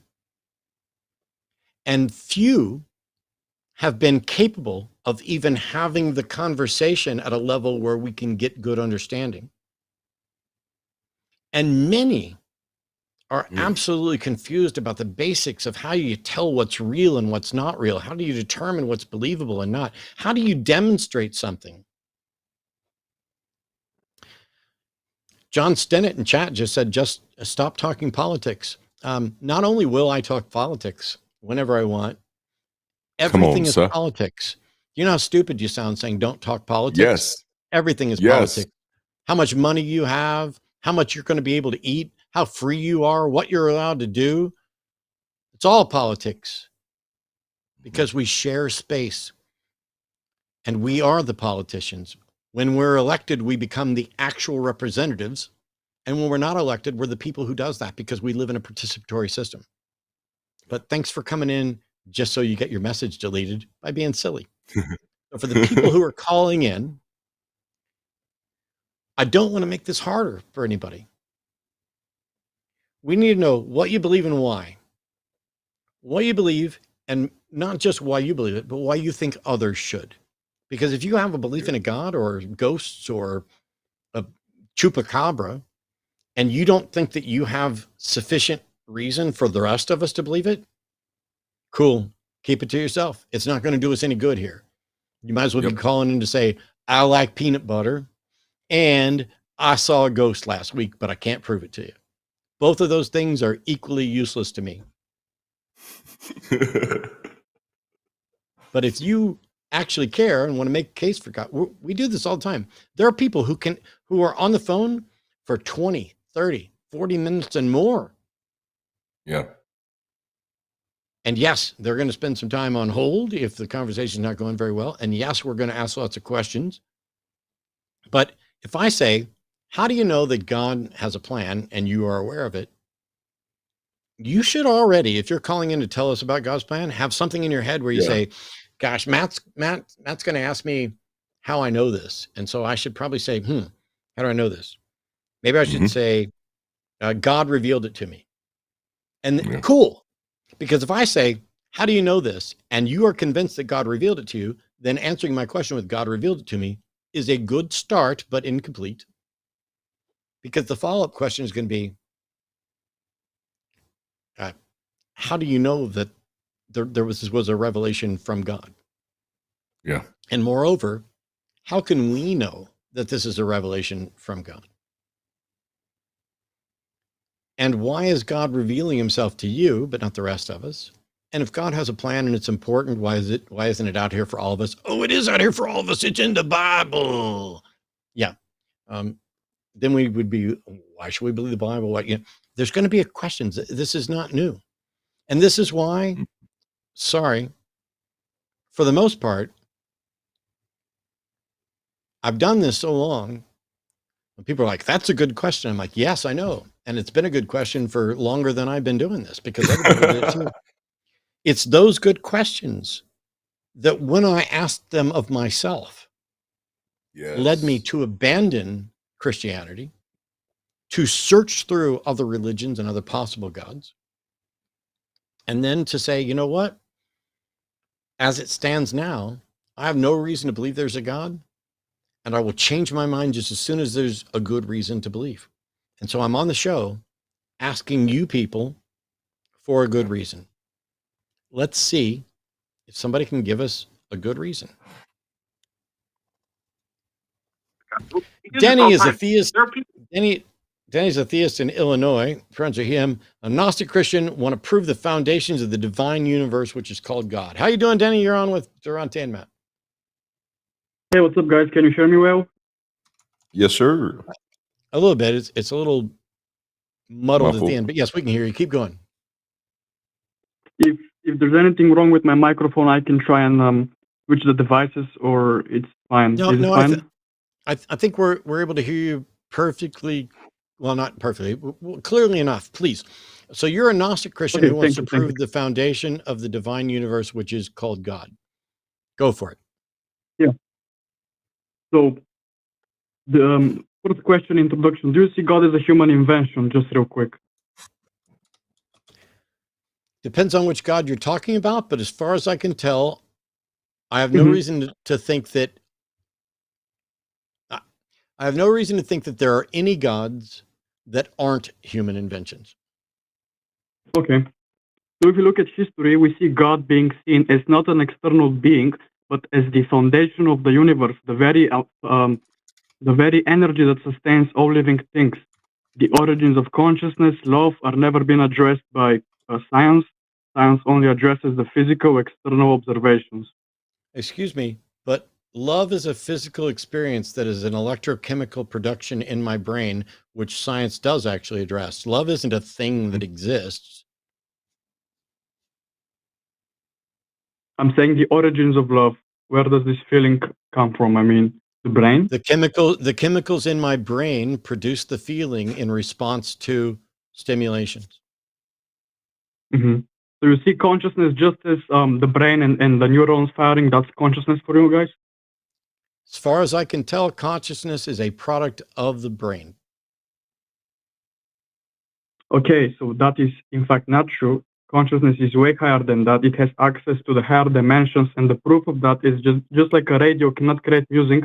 A radio just sends the frequency of the music, and it accepts it. This is how the brain works. It's like a radio. It doesn't create the thoughts, it receives them. Denny, how is that sentence proof that consciousness is coming from a higher dimension? I just gave an example, like the radio. It cannot create the music. It can only host it. Right. You gave an example, and you called that example proof. And so now I'm asking you, how is that statement proof that consciousness is coming from a higher dimension? And to bring it home for you a little more, how can you prove that there is a higher dimension? And to help you with that, start by defining what a higher dimension is. Yep. Okay, we have the 2-dimension, we have the 3rd dimension, which is 3D, we have the 4th, and as far as I'm concerned, the 5th you're dimension. Labeling them. Hey, Denny, you're just labeling stuff. That's like me saying we have the Sith, we have the Jedi, we have Yoda, we have Mace Windu. I'm asking you to define what this higher dimension is in a way that lets me know that you actually understand what the heck you're talking about and not just throwing out words. Because yeah. So because I want to be clear, because the fourth dimension isn't higher than the 3rd dimension. We need to know what higher dimension is, and if this is just a mathematical evaluation of the universe. So Yeah, so quantum entanglement shows that two particles can only influence each other instantly across all distances, implying a field of interconnected information. So that shows that what aligns with consciousness may not be local, but I'm sorry, but you don't get to say that consciousness comes from a higher dimension and then go to quantum entanglement. We're asking you, what is a higher dimension? What higher dimension are you talking about, and how do you know it's real? Mm-hmm. So that's the first principle of hermetics. That's the universe is mental, always in the mind. That shows that, for example, if you want to have a child in the future. Denny, I don't care if it's the first principle of Puppenstein. I don't care if it's the first principle, whatever. I'm asking you, how do we know it's true? So define higher dimension and demonstrate that it exists. Mm-hmm. So experiments like parapsychology, remote viewing, which are actually patents in the CIA, have shown individuals acquiring information beyond the... I'm sorry, Denny, but I'm going to stop you. I'm sorry, Denny, but I'm going to stop you. There is no such thing that has ever been confirmed as remote viewing. But the James Randi Educational Foundation and others have tested it. There's $1 million prize for anybody who can demonstrate it. It's never been demonstrated. It is not something that is scientifically confirmable so far. So you don't get to appeal to remote viewing, because not only has it never been demonstrated, but also, even if someone could engage in remote viewing, that doesn't mean that they're engaging with a higher dimension, and it doesn't tell me what a higher dimension is. So once again, what do you mean by higher dimension, and how do you know it's true? So that's just in my view, like, I cannot prove it using scientific experiments. Then you shouldn't call in and claim to be a Gnostic Christian who can prove the foundation of the divine universe. Don't call in and claim that you can prove something that you cannot prove, because all of your proof is conditioned on things that you accept that you cannot prove as a foundation for the other things that you become convinced of that you cannot prove. I want people to demonstrate what they believe and why it's true. Yeah. I just look at Isaac Newton and his theories. He always uses God in his studies, and many other scientists, which is the greatest scientists to history, they all use God. Denny, here's why we're done. I just explained to you what the problem is, and you just said, and moved on to Isaac Newton. I'm not interested in your script, and I'm not interested in what Newton thought or how many times Newton mentioned God. Newton isn't proof of God any more than Einstein is proof of God, or anybody else's thoughts about God are proof of God. Newton was wrong about many things, including alchemy. But even if Newton had been right about everything else, that doesn't prove he's right about God. When I finish this, I would like you to acknowledge the points we've made before moving on to the next thing on your script. I'm going to hang up on you as if you're fucking AI reading off of garbage script. Okay. Can I just define God for 1 second before I go? Nope, because you didn't do what I asked you to do. Bye. I don't need you to do that. You don't need to define God if you're saying, hey, I'm trying to prove that there is a higher dimension that consciousness attaches to, or consciousness is coming from. Flowing You're from, basically saying our brain is a radio picking up consciousness from some other dimension. And in order for that to be believable, you have to do what Darante asked, which is show what you mean by higher dimension and to show that they're true. Then Darante and I could sit here and say, you know what? We agree with you. There are higher dimensions. We agree with you. There is consciousness. We agree with you that it's possible for consciousness to be coming from higher dimensions. Now, to be fair, we don't believe that, or I don't. But we could concede all of those things, and none of them would be sufficient to confirm that consciousness actually does work like a brain tuning to some other dimension. And none of that has anything to do with God or a definition of God. God is irrelevant to that particular syllogism. To the extent that any syllogism was even approached. Oh, man. Dane's calling from Arkansas. I think it's Dane. It's an unusual spelling. Dane, pronounce him. Am I correct that it's Dane? Yes, sir. Awesome. It's at Darklight Delirium. I have a theology channel. Okay. Congratulations. You got your advertisement in. What is it you wanted to talk about? Okay, well, I just want to make sure you never let some good advertisement go to waste, right? But right off the bat, I wanted to tell It you almost that got you hung up on. So Yeah. hey, it is what it is, homie. But I just wanted to say, this is going to go how do really you well, I know can tell. that? How do you know that sex with God is better than sex with me? What I wanted. Goodbye, Dane. The moment. Wow. Goodbye, Dane. I don't think sex with Yikes. God would be better than you. Actually, no. Sex with God would be better than sex with you because sex with God would be sex on my own without you. And sex on my own without you is preferable to me. Therefore, man. sex with God is you know, I don't know, man. Yeah, I that sit one here came out of left field. and I put out a plea.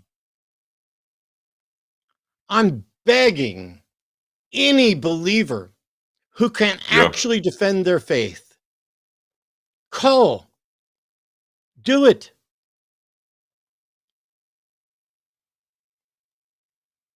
Because Darante and I, in some ways, are better Christians as atheists than than every Christian caller that's called in the last few weeks. Either one of us could right now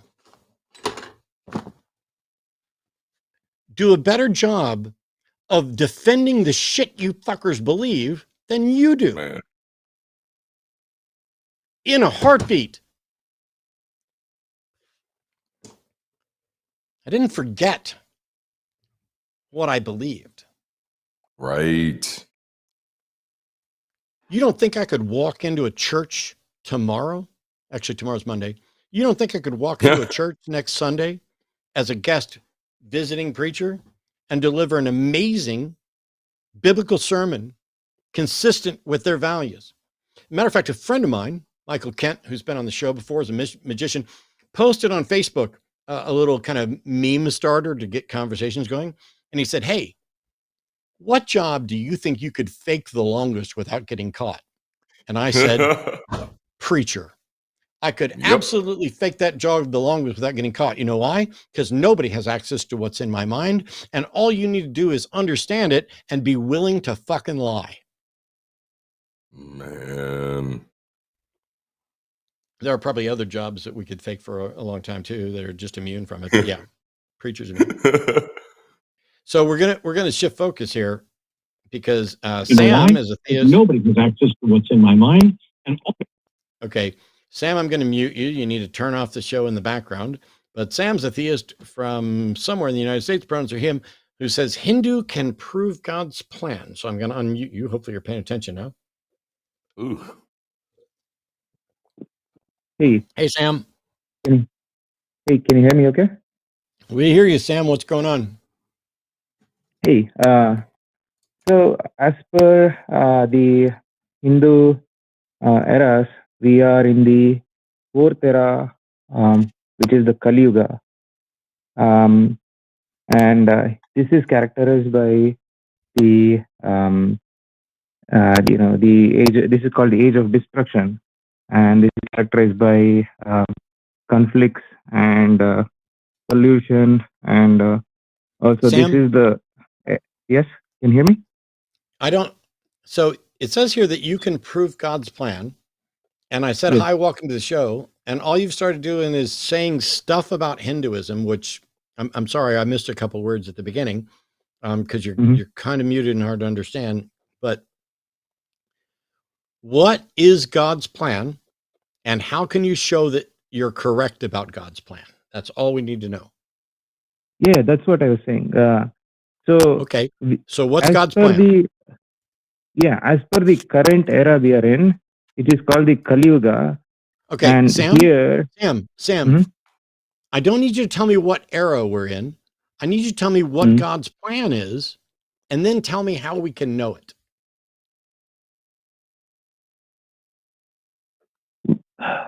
I thought I was going there. Okay. Because it's a show. There are other people on hold. I'm constantly dealing with time wasters. Here, let's make this easy. In a sentence, how would you describe God's plan? Okay. So in just one sentence, I'll try. So we are, as per Hindu, we are in the Kali Yuga, which is the last era of destruction, and this Okay, is the age. Sam, let me help you out here, buddy. When you start the sentence, start it off like this: God's plan is, and then finish that sentence with that. Don't say nothing else about anything else you just said. Just say the plan. You can introduce us to the indoctrination afterwards. Yeah. Just give us the plan as simply as you can. You can tell us if this goes well, if you answer the actual question. We need an understanding of what God's plan is, and then we need you to show how you know. And then I'll let you go off onto side things about Vedic astrology and stuff if you want to. But I need to know. So tell me, God's plan is, and then say it. Oh, God's plan is destruction, because that's the age we are in right now. Okay. So God plans destruction of everything, or everything. Okay.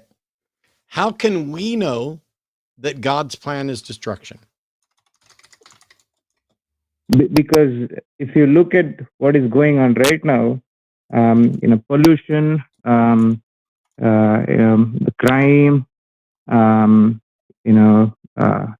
with the politics, wars, it's all right Sam, now we are Sam, going. Sam, real quick. This is a popular appeal. Can you identify any time period where these things have not been going on? Well, as per the scriptures, prior to 5,000 years ago, this wasn't happening. Prior to how long ago? 5,000 years ago, because that's when this era started. Oh, so wow, the era of destruction is 5,000 years. So basically, the bulk of recorded human history is God's period of destruction. So prior to 5,000 years ago, you're saying there wasn't pollution or crime. And so we weren't in the era where God was leading towards destruction. Yes. Okay. Yeah. Let's assume for a second that crime and pollution are far worse now than they ever have been in history, and that it is definitely leading towards potential destruction. How can we know that this is God's plan? I mean, this agrees with the era that we are in. And that's not what I asked. As per the scriptures. Yeah. That's not what I asked. I'm not saying. So let's imagine that I wrote a list of eras and I just said, peace is era 1, confusion is era 2, and destruction is era 3. And we then lived for 5,000 years in a period of time that my book says is destruction. How do we prove that that's God's plan rather than just we appear to be in a time that some book is labeling with this label? I'm asking, how do we know it's God's plan? Yeah, I wouldn't know if it's a God's plan or not. So you called in and it says you can prove God's plan. And now you're saying you don't know if it's God's plan or not. Yeah, so I was relying on the era that we are supposed to be in, and my assumption is that's the God's plan.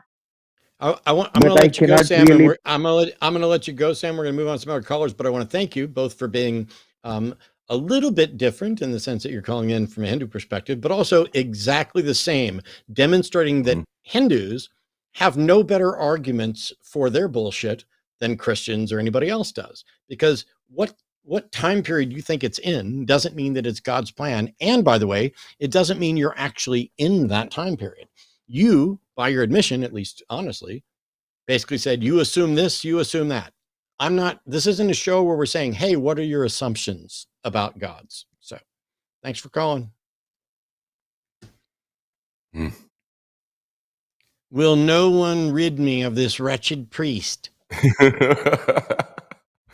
Okay, we're going to try again because I kid you not, we got it. Mike in Minnesota, pronouns are him, says, Jesus is master and I will prove God's plan to you. Thank you, Mike, because the Hindu failed to prove God's plan.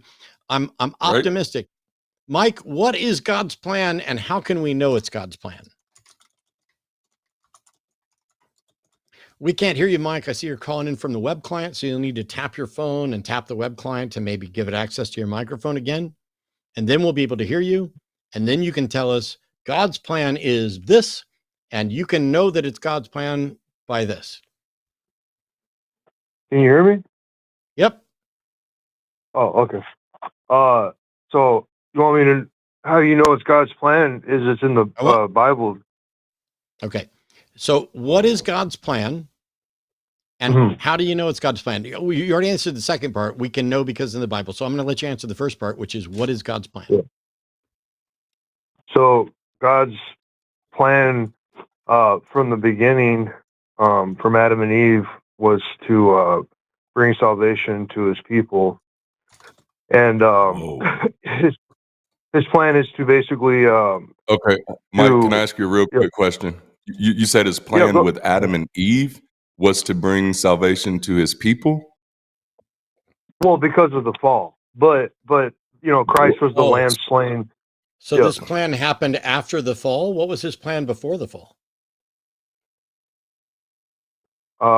We don't really get an idea of that. I mean, his plan before the fall was for Adam and Eve to live in the garden and not eat of the tree. So God's first plan failed, and God came up with another plan. Yeah, I mean that's one way to look at it. I wouldn't say God's plan failed. I would say that Eve listened to the serpent and I'm sorry, ate. Mike, did God know Eve was going to listen to the serpent? Possibly. I would say that's a good possibility. Yep. So why would God have a plan that he knew wasn't going to work out? What kind of dumbass God is this? That knows a bunch of stuff, creates people, and then creates a plan for them that he already knows will fail. So are you saying, basically, you're calling God a dumbass? So are you basically saying that you're smarter than God is? Oh, I'm definitely smarter. I am definitely smarter than the God character in the Bible. I'm not saying that God is a dumbass. I don't think there's a God. I think the people who wrote him weren't particularly wise or logical or rational. So when we say what's God's plan, and you say to bring salvation, Darante identified the first big flaw. Then I identified the other big flaw that's in this. So let's skip past what his plan is and say, when we said, how can you know that's the plan? You said, because that's what's in the Bible. I have a Bible. I'm a former Christian. I've read it cover to cover many times. I have taught it and preached it. I have studied it in multiple languages. I do not believe that the Bible... Hang on. Why would you interrupt me? I'm building to a point. Is it not fucking obvious that I'm building to a point and a question where you will get to speak, and yet you couldn't hang on? I'm asking, I don't believe that the Bible is true in what it says about God. How can we know that the Bible is accurately giving us information about God and God's plan? Okay, first off, I just want to address your point. There's no such thing as a former Christian. Okay, I'm sorry, Mike. Your phone is breaking up. I'm sorry, Mike. Your phone is I'm sorry, Mike. Your phone is breaking up. We can't understand what you're saying. Okay, I just wanted to address your first point. You said Mike, your phone Christian. is breaking up. We can't understand what you're saying. It is a garbled mess right now. I don't know what you're saying. Can you hear me better now? I don't know what you're saying, Mike. Can you hear me better now? Like he's underwater. Yeah, there's some technical problem with your thing. Maybe call back from a cell phone since you're in the United States and it won't cost you any money. That would work better than the web browser thing. And when you call back, you can explain to us why we can reliably believe that the Bible is accurate in telling us about God and God's plan. I accept that you have a version of God's plan that you can't. I'm sorry. Yeah, so I can hear that you're saying something, but we can't understand what you're saying. So I'm just going to mute you. I accept, just listen, and you'll get it, and then you'll know better how to call back and everything else. I'm willing to accept that you have a view of God's plan that is consistent with your understanding of the Bible. There are then two different steps. One is, how do we know that your understanding of the Bible is actually accurate to God's plan? Now, you may be accurate to the Bible, but the Bible might not be accurate to God. And it also might be the case that you might not be accurately representing the Bible. It's clear that you don't have a very deep understanding about the theological structures there, which is fine. Almost nobody does. Once upon a time, neither did myself or Darante. Once upon a time, guarantee you, we were both dumb as fuck and bought into vague notions about what the Bible says. Ooh, Jesus is all about love and turn the other cheek and whatever. So grab a cell phone, call us back on a cell phone, tell the call screener that you're Mike from Minnesota and that you would like to explain how we can know that your understanding of the Bible is accurate. I genuinely want to know. I genuinely would like you to call back. The phone was just absolutely too garbled to get anywhere. And rather than frustrating all of us, try again.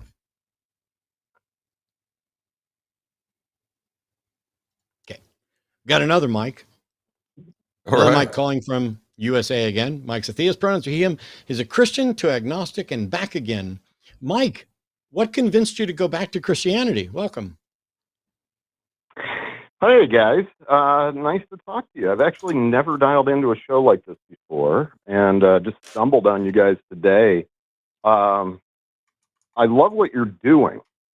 It reminds me a lot of myself throughout my life. I just to give you a really quick overview. Nope. Grew up in a Christian family. Nope. Nope. Grew out. Mike. No. I don't need it back. Okay, sorry, go ahead. I got 4 people on hold and a bunch of prank callers. Okay, sorry. I apologize. I really need people to get back to the point. So you were a Christian. I've had some miracles in my life. You were a Christian. You became an agnostic. You went back to Christianity. We're just asking why. What convinced you that Christianity was true? I've experienced some personal miracles in my life, and I think it's interesting. I am a scientist at heart, and I always wanted to discover and figure out why. And I'd pray to God, please, if you love me, if you care about me, explain it to me. Let me see you. Let me figure it out. Let me, all these guys in the Bible, they got to see all these miracles. I didn't get anything. I'm struggling. If you're there, why do you let people get hurt? Can you just get to the point to the thing that you did get to? You just spent like 3 minutes telling us what didn't work. Can you tell us what was it that actually? You said you had some miracles. Do you want to start with one? Did the miracle convince you? Yes, I believe that I was able to communicate with God. Okay. Explain what it means to communicate with God. Are we talking audible voice discussion or general brain feeling or what? No, I'm not going to get into all the details. Well, then you shouldn't have called. You shouldn't have called saying that you can explain to us how and why you went back to Christianity if you're not going to give us anything to work with. I'll give you plenty to work with. I will answer your question. No, you didn't. You just literally told me you're not going to answer. You literally just told me you're not going to answer my question. It's interesting that you sought after God and went down this path. You have a lot of anger. It's interesting. Okay. Oh my goodness. You know where that you have a lot of anger.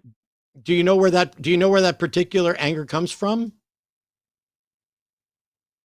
It I would think that maybe that you felt deceived, and No, that you no, feel no. that The others anger. that No, I'm sorry. See, this is more bullshit here.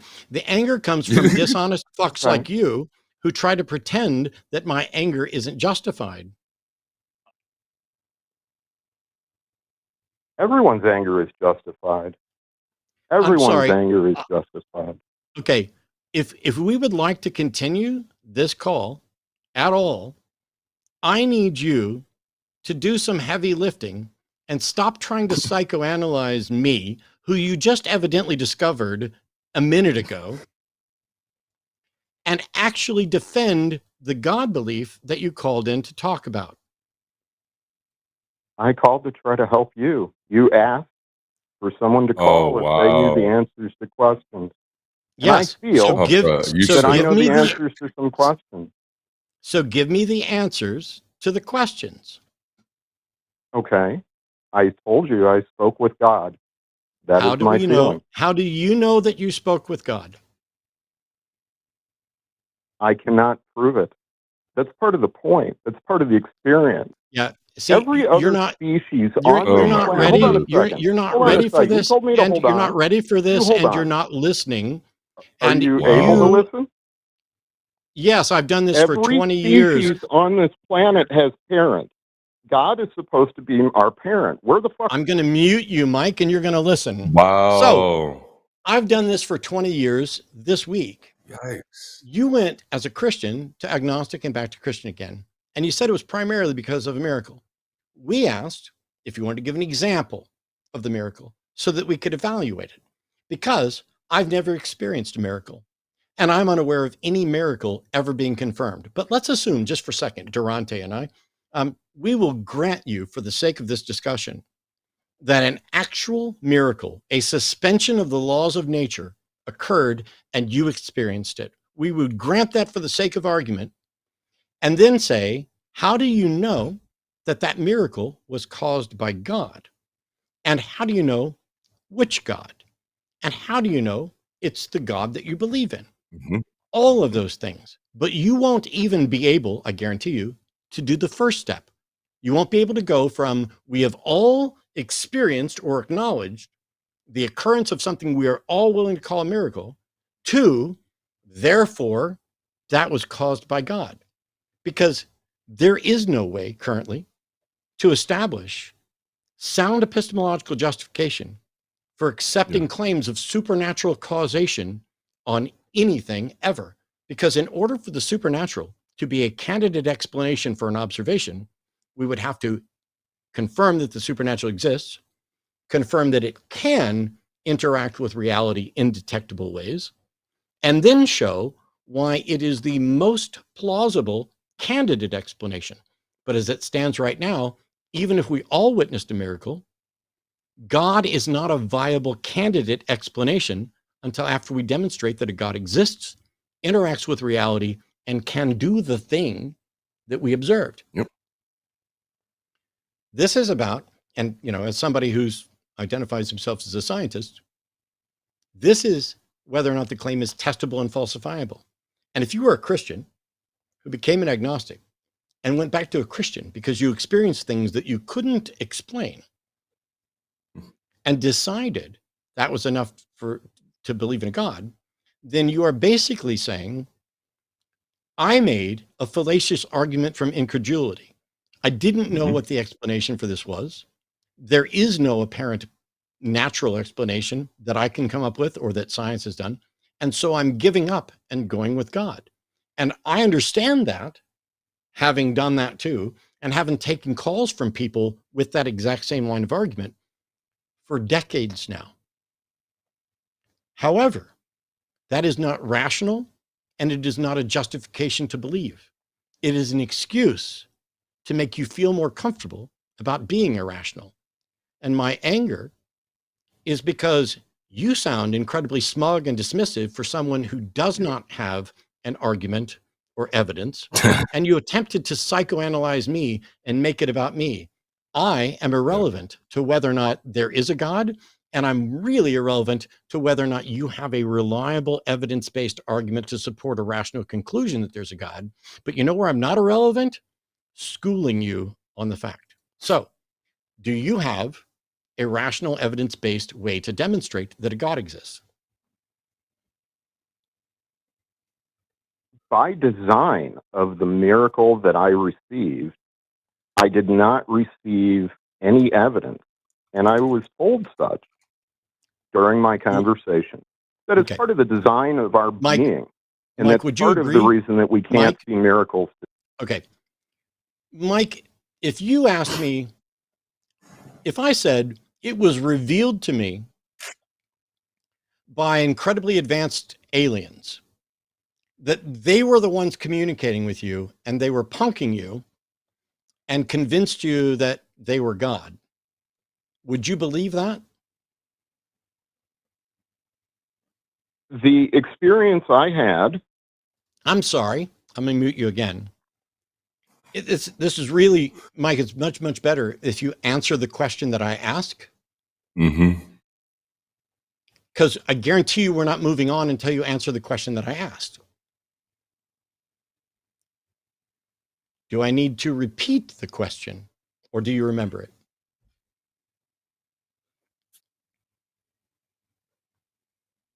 I would like you to repeat it.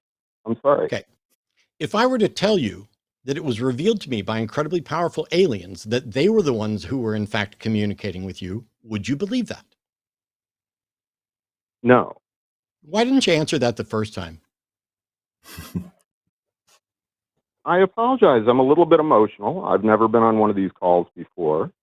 And, I appreciate the apology. I'm just like, this is pretty straightforward. I'm trying to use this as an example to say that if I told you it's been privately revealed to me that you're wrong, that shouldn't be convincing to you. And so when you tell us that it's been privately revealed to you that you received evidence and none of the rest of us will, there's no reason for us to believe that either. Mm-hmm. Right? If God revealed himself to the people of the world, the reason for our being here would no longer exist. Okay.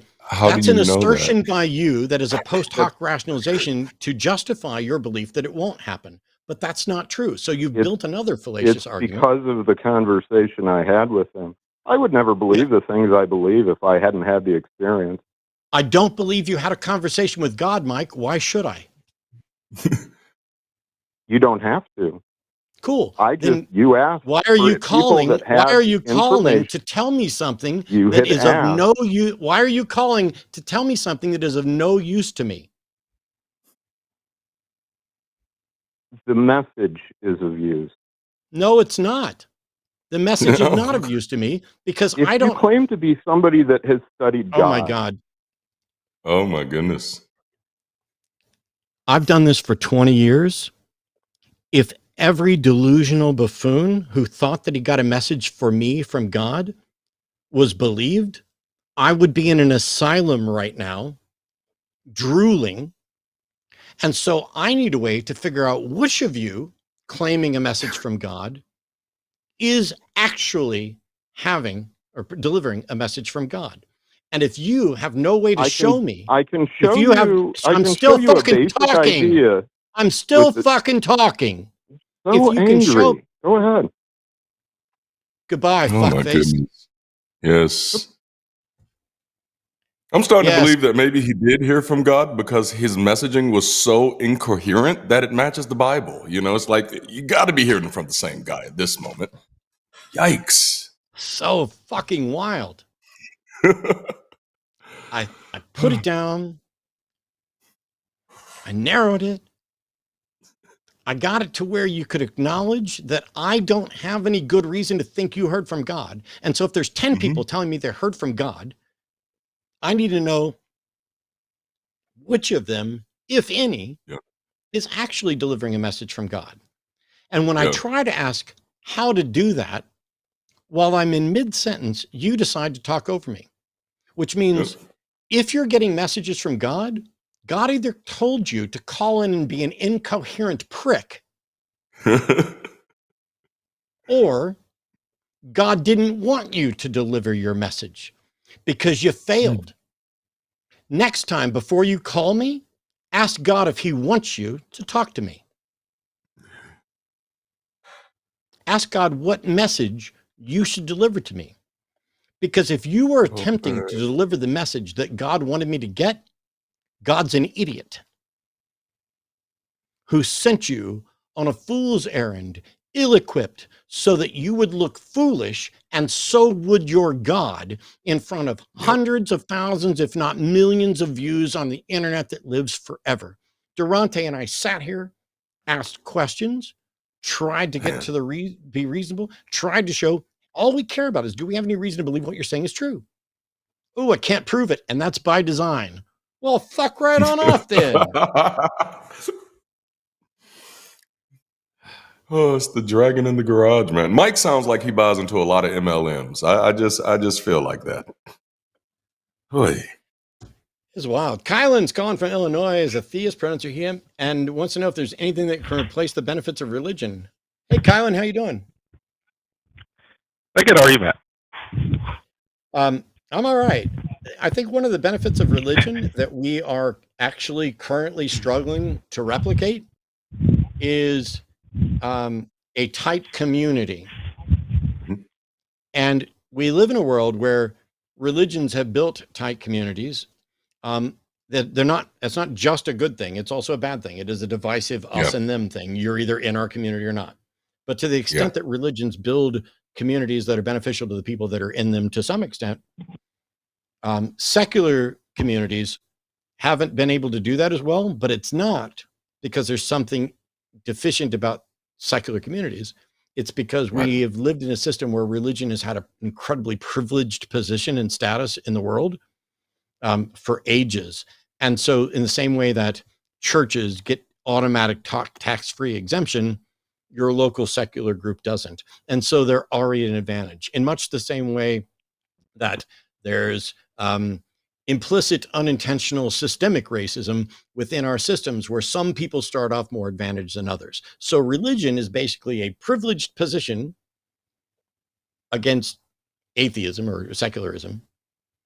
And so, yes, that one, I don't think we've done particularly good at replacing that benefit yet, but it's something that we're working on. What other benefit of religion do you think? I mean, granted, I only care about whether or not it's true. If it turns out it's beneficial, that's a completely separate issue. But to the extent that you think there are benefits you're worried about, what benefits are you most worried about losing from religion? Yeah, I mean, so I've called him before, just mentioned how I like work in the church and I'm a gospel musician. I've kind of been in it for a while. And I guess even just like today, just seeing like how people, kind of interact like socially, like the social experience of just having that support group. And then just kind of like both of it as a coping mechanism, as like just a release, as a network of people that you can kind of rely on. And just as like the whole experience just being in a community of people who accept you and kind of, are there for you. It's kind of something that I'm curious about. I want to get Darante jumping in because I really like his thoughts on community, but I want to point out that this weekend, right now, or actually it's over now, but this weekend in Florida was a convention called Free Flow. And it's where a whole bunch of atheists, agnostics, free thinkers, secular humanists get together. There are lectures. There was a costume party. There's just all of the things that you would normally associate with communities going on there. The reason it's an annual or semi-annual convention instead of weekly is because we're in a position where we are the maligned, underprivileged minority. But it is what you're talking about. It is what you seem to be looking for. And what'd you say that was called? Sorry. Free Flow is going on right now. FREEFLO. But there are others. The American Atheist Convention is coming up. We're not in a position where we can, although there are actually some weekly communities, things like Sunday Assembly and Oasis. Those things do happen. There are things that are the rough equivalent of an atheist church. I don't like to call it that because church is not just a Christian word. It's specifically a predominantly Protestant word. And so I don't want to exclude anybody, but yeah, that stuff happens all the time. And it's happening literally today. But Darante, Absolutely. you dig in. Yeah. Mainly just because you Oh, hi, mentioned that you're a Darante. Sorry. musician. Oh no, you're good, man. You're good. You mentioned you're a musician. I was also a musician in the church world. I was a worship pastor for a while as well, among many other titles. So I definitely get where you're coming from on that aspect. And I am an advocate for building community and specifically local community for those reasons. So many times when people think about religion, they think about the doctrine, they think about the superstition and the traditions, but the biggest reason people do connect with church is because of that community aspect. I think one of the things that has to happen though, man, is we need more people who recognize that feeling and then commit to being a part of it. Like that's to kind of speak back to Matt to say why have we struggled with this aspect in the secular community? Because we have more people who know that it's a need than we have people who are willing to do something about it. And the reason these churches have this is because literally in almost in any given city in the United States, someone just gets get it on their heart or whatever in their mind. I think I want to start a church. And that person who does that, they're not just starting a church, they're starting a community. At that moment, they're creating opportunity. They're creating that space for people to gather. There's no magic or anything happening there. So if we want community, no institution owns that. We just have to build it. And that's really the only thing that's lacking. And actually Illinois is one of the places that's on our maps. So depending on where you are, my organization, we might see in that area, we're doing our best to build as many weekly based communities as we can all across the nation. And that is one of the things that we do lean in is the music and conversation aspect of it to do that. And so I'd love for you to reach out to us offline, man. And just to learn a little bit more about what you're looking for. But that really has to be a thing. We need more people who are building locally and thinking globally. We definitely need more local places, even if it's just, a hub of 5 to 7 people who come together and say, how can we come together and just have some community together and do some of the things that we love doing? And it doesn't, again, it doesn't have to be about a God. If you're a musician, you probably identify with the feeling of enjoying just the feeling that you get to bring the other people in those moments when you're creating that music, when you're having these sessions, when the singers are doing their things. When you're creating this environment that other people are getting some joy from, they're getting some sense of wonder, some sense of peace from. And there's no reason that we can't do that outside of religious structures. Totally. Yeah, I do definitely enjoy kind of just the whole experience, even though, playing in church, like I've listened to the show for a while and I kind of, see some of the issues with, different beliefs in Christianity that I'm kind of straying away from. But yeah, it kind of comes back to that where I'm not really sure, like if I were to leave or to even be part of something else, I'm not sure what that would look like. And yeah, what to really think about that. Well, see, like I did a video last year, I think, talking about why so many people seem to still be in church.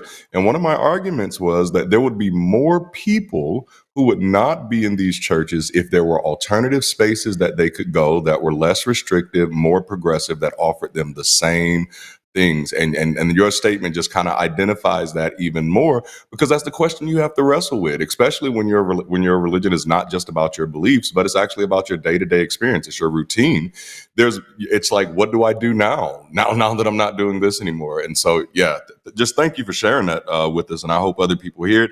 Last little shameless plug, we just had a Sunday session on my channel today. If you go back and check that, we kind of spoke to the importance of music in today's session. So I do encourage you to go check that one out. All right, I'm going to shut up now and move back to the background. I will, yeah. Thank you. Awesome. Thanks, Kylan. Thank you, guys. That was a nice one. Yeah, it's good to get calls where, hey, we may not agree on some aspect of it, but yeah, that's something we can talk about. The community building, we're humans. Yes. We need, not everybody. There are people who, would rather be on their own and everything else. But generally speaking, we're social creatures. We would benefit from, we know we benefit from, and some of us appreciate and want to have varying degrees of community. And my view, religions co-opted all of that.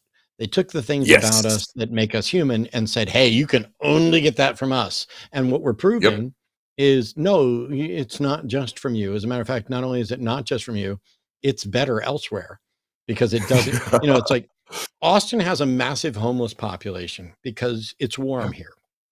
And so people from north travel down to Austin, and it's a liberal town, and there's been general support for it. But now, the governor, everybody has turned against them. They're kicking out, homeless camps and everything else. But downtown, around 6th Street, there's an overpass thing of I-35, and underneath it, there are parking lots. And in those parking lots on Sundays, churches come out and provide food and a church service for the homeless. Awesome, kind of. Yeah. There's also organizations like Atheists Helping the Homeless and Humanists at Work and others who are secular organizations who show up and hand out supplies, food, socks, incredibly important and valuable to the homeless community, toothbrushes, first aid kits. And when I would go down there with those organizations to watch them do it and participate to whatever extent I could, one of the questions people would ask is, oh, what church are you with? Because the default assumption is that if you're down there doing good, you're doing it from church, because churches have co-opted that notion that this is where good comes from. And we would say, or the various answers, it'd be like, we're not with the church. We're just a bunch of atheists who wanted you to have a sandwich. We're not going to make you listen to a sermon in order to get your food. We're not going to make you feel like you need to be one of us in order to get the thing you need to survive. We just want to give you the thing that you need to survive. We wish we could do more, but we're limited. And the churches who could do more don't, because they're not there to end homelessness. They're there because they think they have a mission to treat people's souls, because those people are going to die. This life is but a place to wipe your feet before you go on to the real life. And it's the real life's the one that's more important. So we'll give you a sandwich if that's what it gets to listen to us about how you're doomed to hell. Yeah, they don't phrase it that way. It's all nice. Hey, brother, let me tell you, Jesus is not happy that you are here in this circumstance. Jesus doesn't want you to be homeless. Jesus doesn't want you to be dependent upon others. Jesus wants you to be liberated and working for him in this world, so that you can live with him and live with him forever at the right hand of the Father in another world, in a better world. We are here not because we have any power to help you. We're here because we serve the only one who can help you. And so with my meager resources, I'll give you this sandwich, but I'd like to introduce you to the person who can actually help you, no matter how bad this life. Oh, I feel fucking gross and I need to go take a shower.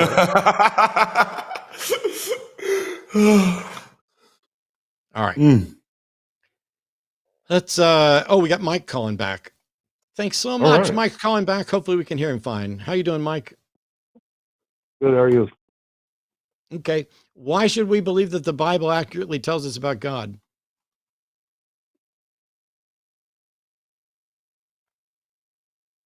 Well, I mean, first off, because it's infallible and there's no other book like it. All right. It's infallible.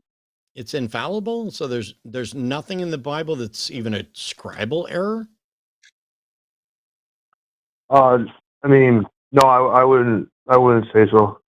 I mean, there's other versions, obviously, and it can get confusing. But in my opinion, I mean, if there are small little errors there here and there, I don't think it's the end of the world. But yeah, I mean, well, I agree. It's not the end of the world, but I wouldn't call it perfect if there were errors.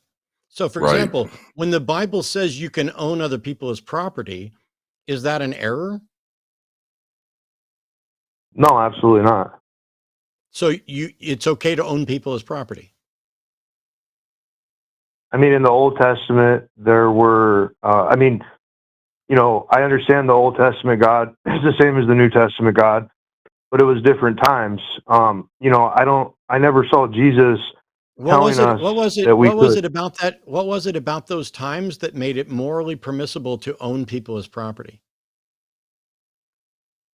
I mean, you'll have to ask God that. I don't know exactly. No, I'm asking 'cause, you, I Mike. mean, You're the God doesn't answer anybody. You're the one making excuses for God. So I'm asking you to defend the excuse you just gave. So you're asking me why was it morally okay to do it back then and it's not now? Yeah. Like I said, I wasn't alive during that time, so I can't really say why. Mike, Mike, listen. You're telling me that the reason you're okay with what the Bible says about slavery is because it was different back then. And I'm now asking you, how was it different in a way that it justified slavery? And your answer is, I don't know, which makes your original answer in response to slavery, yeah, I don't know what to think about that. Okay, well, let me put it this way, so maybe it makes more sense to you. Back in the Old Testament, it was the Old Covenant, so God had more of a hand in the government. Mike, I have a question for you. Mike, when we just asked you the question about slavery, you said you did not know because you were not born back then. You were not there. How do you know the shit you're saying now then? And if God had more control over the government back then, why couldn't he have made slavery illegal then even easier than he could do it now? You're just saying things that are absolutely ridiculously contradictory. Yes. You guys are firing off questions. Like, he asked me a question, then you asked me a question. So can we keep it? I mean, can we try to slow it down a little bit? Buckle up. It's big boy time. You called in to make excuses about slavery, so we're going to ask you. If you don't want to deal with it, stop making excuses about what the Bible says about slavery. Man. Okay, well, let me ask you a question. Would you rather be dead or a slave? Dead. Next question, smartass. Okay, well, that's your thoughts on it. I definitely wouldn't want it. I'd rather be. Are those the only two? Are those the only two options? Like I said, I mean, they can be. Yeah, absolutely. No, they're not the only two options. They can't be, and that's not what history was like. You're just making shit up as excuses because you don't have the first fucking clue what you're talking about. And it would be much better for you if instead of making excuses and pretending to understand shit you definitely don't understand, you actually said, you know what? The Bible advocates slavery in a way that I don't understand and cannot provide evidential or rational support for, but can we talk about something else? But you didn't do that. Did I not just say that though? I said that in the beginning. I said I don't know, and then you went off the rails on me because I don't know and I can't defend. That's what I said in the beginning. I don't know. On you. Pull your panties up, boy. All right, are you going to cry about excuses? You're the one making excuses about slavery. Fuck you. Oh man. Am I going to cry because you're an idiot who says shit you can't defend? No, I'm not going to cry about that. Oh man. All right. When are you gonna stop crying? When are you gonna stop crying, Mike? Because you've done nothing but cry about how you guys are asking me questions and I don't know. Fucking whiny ass. Because the crash out. What? Poor Mike. All right. So I can tell you this though. Earlier you said that you were a former Christian, or both of you are former Christians. There's no such thing as a former Christian. Yes, there are. The world's full of them. The world's full of them. We're two of them. You're about to say that we were never true Christians, and I would agree with you because I don't think you're a true Christian under that definition either, and neither is anyone else. I've done this for 20 years. Unlike you, I actually understand what the fuck I'm talking about. Yeah. So go ahead and explain to me how there's no such thing as a former Christian. But you don't understand what you're talking about because you don't understand what salvation is. I do understand what salvation is. What's 1 Peter 3:15 say, smartass? I don't have the whole Bible memorized. Why don't you tell me? Well, that's pretty bad. What it says is to be prepared at all times to give the reason for the faith that's within you. It is your command from God to be an apologist defending your beliefs. It is the foundation of epistemology on behalf of, apologetics on behalf of Christianity. But you don't know that because you don't know shit. And you're going to pretend you're going to pretend like we're the ones that don't know anything. The former preacher and the guy that was studying to be a preacher who can quote you the fucking Bible, tell you what it means, review it in its original languages, and explain to you all the shit you don't know about what it says about slavery and equality and all that stuff. You are the average sitting in a pew, not knowing a fucking thing other than what the preacher spoon feeds you every week, deciding to call in and offer no defense for shit that you said. I'm not putting up with it. I'm sorry. But you This already is know where there's the big boys play. Are you you going already to know there's no defend? defense. Are you? Oh, wait, hang on. Mike, are you saying that I already know you have no defense and there is no defense for Christianity, right? No, there's a defense for Christianity. What I'm saying is I What is can't it? prove to you. That's not my problem. Well, it That's is your problem though, because you're on here debating it. No, it's your problem because you're on here debating it, you fucking idiot. I'm not the Because one I'm making defending the the faith. I'm going to mute you. You failed at defending the faith. You haven't defended the faith at one point in this call. You've demonstrated that you don't know what the fuck you're talking about, and you just keep talking. You don't stop. It's amazing. Yikes. Hey, Darante, we're the ones wrong here because we're on here debating stuff that he doesn't fucking understand. How dare we debate stuff he doesn't understand? How dare we call him out for making claims that he can't defend? We're the problem here. We're irrational. Go away, Mike. Don't call me back. Go away. Dang, Mike. Go away. You had high hopes there, You're man. Now, this might be relevant because Luke's calling in from California. Luke's a theist, Bruns, or him. Who wants to talk about appeals to ignorance for Christianity. Hey, Luke. Hey, what's up? Is this Matt and the gentleman on the right who I didn't get their name of? I'm sorry. Darante LaMar, who will be speaking to you Darante, right, my bad. Oh, lovely. Well, I'm surprised that I got on, actually, just because I, based off of the premise, my whole shtick is that we do not have sufficient evidence to neither prove nor disprove the existence of God. And I've had debates with Christians. Oh, sorry, go on. No, I just said okay.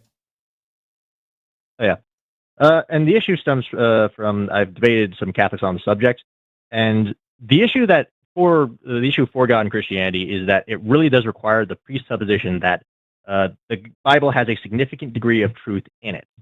If you have this, then obviously God is true because you presuppose that there's truth in the Bible. But if you don't, then it is all false, and that's kind of the flaw of that argument. The issue, and I'm new to the debate of theism, I don't have the experience that you guys do in this regard. The issue is that I see that both arguments fundamentally come down to two fallacies. One of which, for the side of Christians, being the appeal to ignorance fallacy, as well as for atheism being the absence of evidence fallacy. Because we do not have sufficient evidence that God exists, therefore God does not exist. I'm sorry. And similarly, No. I'm sorry. That's not our position. Correct. Yep. Oh. All right, then. What is your position? I am unconvinced that a God exists, and I'm unconvinced because there's sufficient argument and evidence for it. That does not mean that I am convinced that there are no gods. I may or may not be convinced there are no gods, but I'm not convinced of that merely because there isn't sufficient evidence for them. All right, so you're taking, so just so I'm comprehending, you're taking more of a role of a skeptic more so than a proper atheist. Not a role of a skeptic. No. I am a skeptic. I'm a skeptic, a humanist, and an atheist. Skepticism is an epistemological issue about what should and shouldn't be convincing with regard to what's real in reality. Humanism is my moral position, and atheism is my position on whether or not there's a God. All right, so just so I'm clear, so atheism is the perspective that there's no evidence to conclude that there is a God. So you lean towards there isn't one until proven otherwise? No. Theism, the position of believing that a God exists. Atheism is the position of not believing that a God exists. You can be an atheist for really bad, flawed reasons, or you can be an atheist for good reasons. So when you say a minute ago, you're like, atheism is this, you went into the reasons. The reasons aren't atheism. Just like the reasons aren't Christianity. Reasons aren't, let me write that down real quick.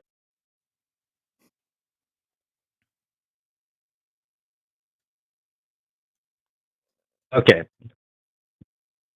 So you don't believe in a God. That's correct. Your position on it. Neither of us, we are both unconvinced that a God exists. Do you have a way to convince us? Okay. And that's the root of the problem. That's why my position is appeal to ignorance, because you need to, if you are going to change your mind, you need to presuppose that the Bible has truth in it. But since no, you don't, you're wrong. I sadly Luke, there are other gods Sorry, that what? aren't in any way tied to a Bible. Mm-hmm. Sorry. Oh, okay. I'm sorry. I'm fundamentally not understanding what is the point of contention There are here. are people who believe in a God, but they don't believe in the Christian God. So the Bible is irrelevant to them.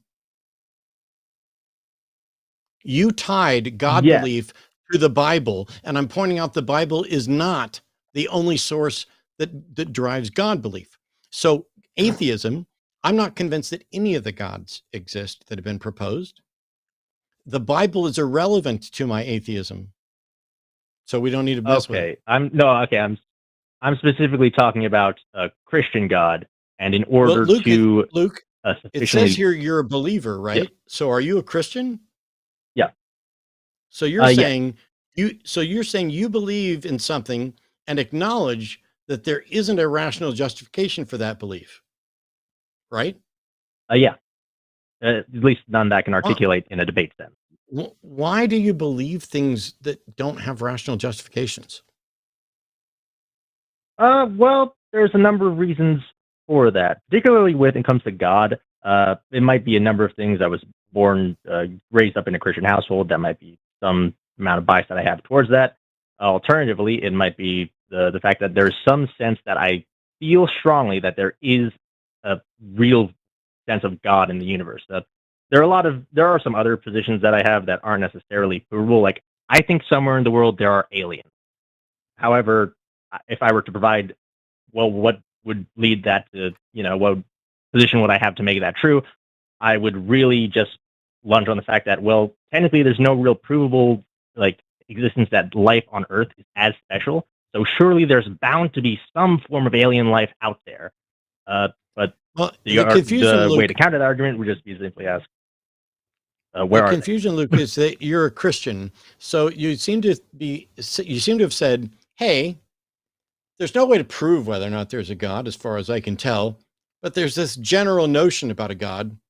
And while I don't have enough evidence to pick a specific God, I'm going to go ahead and pick a specific God anyway.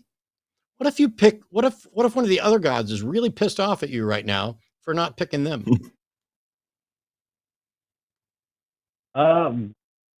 If that is the case, then I guess I will condone myself to whatever unchristian hell that awaits.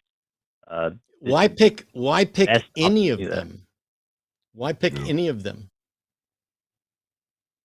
Well, because, and this is where it's the appeal to ignorance, it's because I believe that the word of the Bible is true somehow. Really? Which part of the Bible is true? Well, I would say mostly in terms of the sense of objective moralism, and that there is a sense of ideally living your life in the best possible way. I think that is true.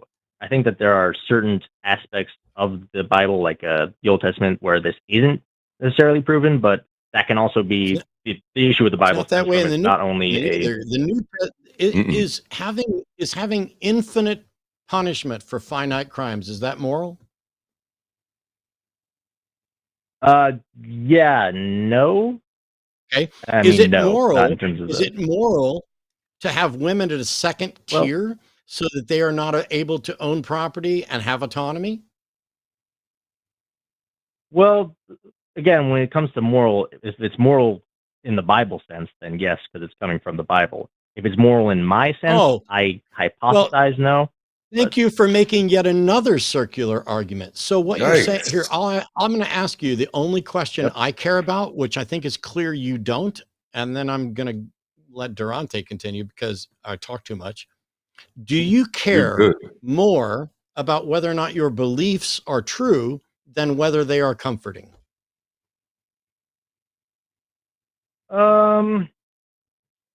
That's a no. I would say That's a no.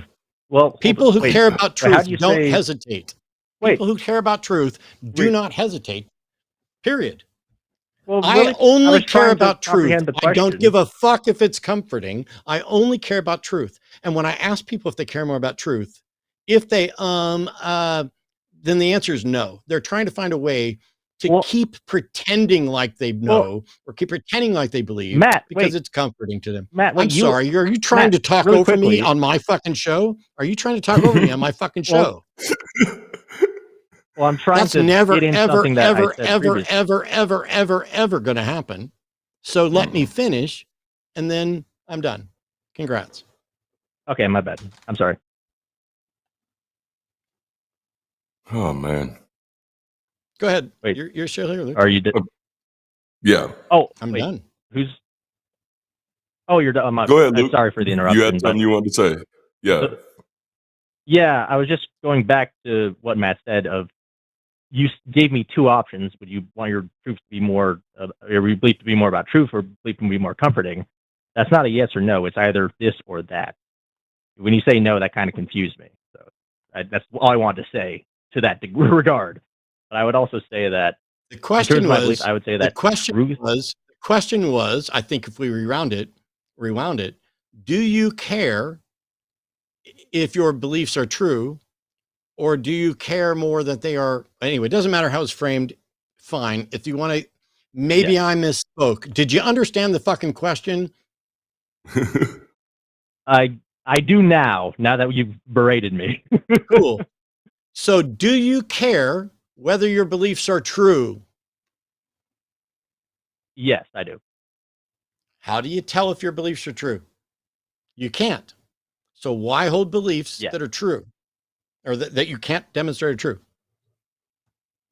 Well, because even if I can't demonstrate they're true, they still have a chance of being true, despite the lack of evidence. That's why. Okay. Kind of. I have an envelope next to me, and I can tell you that it has a chance of having $100 bill in it, and I'll sell it to you for $50. You want to buy it? No. No, but you'll gamble your potential eternal life on something you can't demonstrate, admit is irrational, and can't demonstrate. Do you see how absurd that is? Well, I think that the envelope thing isn't exactly representative. Yes, because that's a 50-50 sure. shot. That's a 50-50 shot for $50, and you have an unknown shot for your eternal soul that you think exists. Come on now. Don't pretend like, have you ever blown $50 on something just because and suspected at the beginning that it was $50 you were going to fucking waste? Yeah. Yeah. Then don't pretend like my scenario was ridiculous. Yours is the one that's ridiculous. Yeah. Well, I didn't say that was ridiculous. I just questioned if it was one-to-one applicable to the idea. It's not one-to-one applicable. And mine is infinitely more plausible and likely for you to benefit than the one you're advocating. Infinitely.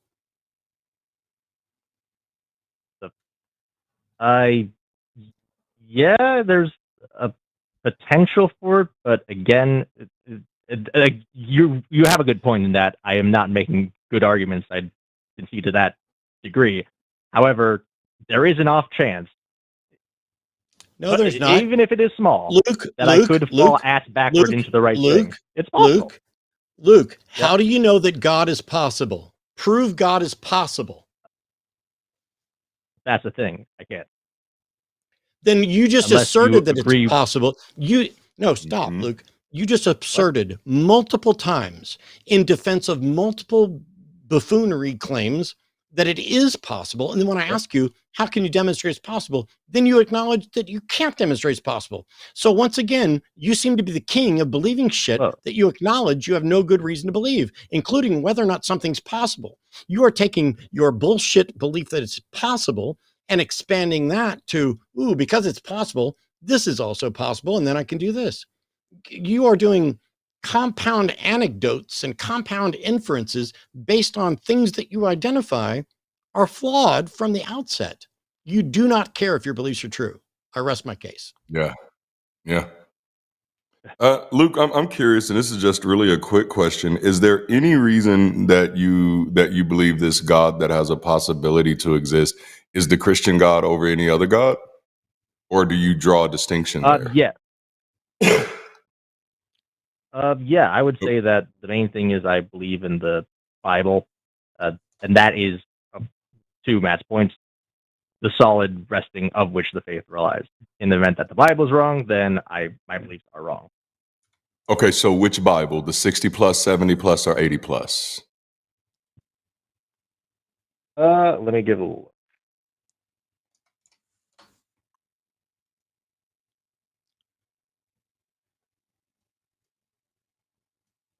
Currently, I am operating under the New Living Translation, so the 66 book. 66. Yep. Yeah. Have you taken a look at the Apocrypha? The what? The Apocrypha. That will be the 70 plus. Maybe. Maybe. Let's All say right. no. Did you ever Okay, study what about Catholicism? Yeah. Sorry, what was that? Never Did you mind. ever study I'm gonna Catholicism? shut What was the question? Did you ever study Yeah, I've Catholicism? done some preliminary studying of Catholicism. I did it Okay. in my youth, and then I went away from it. Yeah, so I'm a little rusty. The Apocrypha is the book that the Catholics use. Have you taken a look at the Ethiopian Coptic Church's Bible? No, I haven't looked at that. Okay, so now both the Apocrypha and the Ethiopian Coptic Church Bibles are much older than the version of the Bible that you're using today, and you're using a very much watered down translation as the New Living Translation, which shouldn't even be considered a translation. It's more of a devotional text. But so what I want to understand is, how did you come to the conclusion that the version of the Bible you have is accurate and not the versions that preceded it? Yeah, so to that degree, it was the one that I have, one that I elected to read. I mean, to your point, I don't think I have enough studying in Bible literature to fully create or to fully back one definitive truth of the Bible. That's something I need to do more research regarding. But yep. I would encourage you then yep. without that research, because what you just said is, I haven't actually studied my Bible, but I know it to be true. Do you see how that's problematic? Well, I mean, all the arguments that I made have been problematic fundamentally. Yeah. And so that's what I'd encourage you. Like, here's the thing that I like to remind people of. If you don't know something, you don't have to pretend to know. And that's often what faith pushes people to do, is to start making claims that you have no rational justification to make. Now, the thing that I have a problem with that is that it just creates this type of dishonesty where, like, no, if you truly believe that the Bible is the word of God, then why not do your due diligence to find out? And if you haven't done as much to, number one, read the book you have, but then also to even look at the other books, then you're not actually interested in truth at all. You might just be more interested in being right in an argument. And I'd ask you to make sure you're looking at that line, because here's the thing. Maybe you're the person who has the tenacity to break this mystery for everybody. But if everybody just keeps pretending to have answers that they actually haven't done the research to get, so that's what's going to piss me off in every conversation. I'm going to ask really simple questions that's just going to demonstrate that, oh, you ain't did the basics yet, which shows me that in most cases, and I'm not saying you're not being genuine, Luke, I'm sure you probably are, but in most cases, I want you to be genuine. If you really think there is a God claim out there, pursue that thing and come back with some information, come back with some evidence. But for the life of me, don't say, well, this is the book that I read that I was born in, and because of this is all true. That means you never even tried to determine if it was true. You're just trying to force it to be true because it's the most comfortable blanket you found. Yeah, thank you for that. And again, that's why I've kind of led this conversation with, I mean, my prompt was appeals to ignorance, because fundamentally that's what I'm operating on my faith journey / truth understanding. So definitely, I am honest. I'm kind of full of shit to the degree that I don't have the solid answers. And the best thing I have is I might fall backwards into the right thing, but I also very well, to Matt's point, be fucked forever, eternally. I concede. These are all true, sadly. Best Christian caller in 3 months, probably. Yes. Feels good. Yeah. Well, so I appreciate. Sorry, what? Nothing. Oh no. Nonetheless, though, I thank you guys. Also, I just want to say, Matt, I really do like your debates on the topics of theism. I'm trying to get more into the debate principle of it. I would have loved if you had talked to Andrew Wilson. However, sadly, it wasn't communicated effectively that dude is in fact a jackass. So sadly, we'll never see it. So my thing with Andrew is this: it's my job, and we agreed to debate, and debates require prep. And modern day debates kept pairing me with people who would lie and say, "Oh, I'm going to address this and that." And this one was a big one. Andrew was originally, that debate was supposed to be with Blake Junta, and they got Andrew to sub in. I had no idea who he was. But when I give my opening statement and you have agreed in writing that you are going to defend why a biblical worldview is better than a secular worldview, and I talk about a secular worldview, and in your opening remarks, which is not a rebuttal and shouldn't have any consideration at all of anything I just said, when your opening remarks are, I will concede Matt's entire worldview if he can tell me how a man can get pregnant, and then go on to mock trans people unaliving. You're no longer an honest interlocutor. You have changed this. And as a matter of integrity and dignity on behalf of debate itself, let alone the trans community, I said so, and I walked out. If Andrew wanted a debate on trans issues, he could have booked that debate, and I would have accepted it, especially since I didn't know who the hell he was. So this was about honesty, integrity, and dignity. And anybody who thinks that, I wish you'd stayed and talked to him. I already addressed his issues, but it's weird to me that people are like, oh, you needed to stay there to shut him down. No, you know what? I don't need Andrew to say a word for me to accurately and reliably express what his view is and rebut it. Yeah. I don't need him in the room. I don't need him on a call. And, there's plenty. I mean, I've done, I don't know how many debates against a lot of honest people, and some of them have benefited some people. Some of them haven't. Well, I'm sure all of them benefited somebody in some way, but there are dishonest interlocutors, and he's one. Yeah, it dawns on me that you have a very aggressive style of quote unquote debating, but it seems like you're more interested in finding the truth of the matter of theism more so than just having the debate. And one of the reasons why, even though I think that he has some stupid positions, I like Andrew is that he's a debater that will piss everyone off.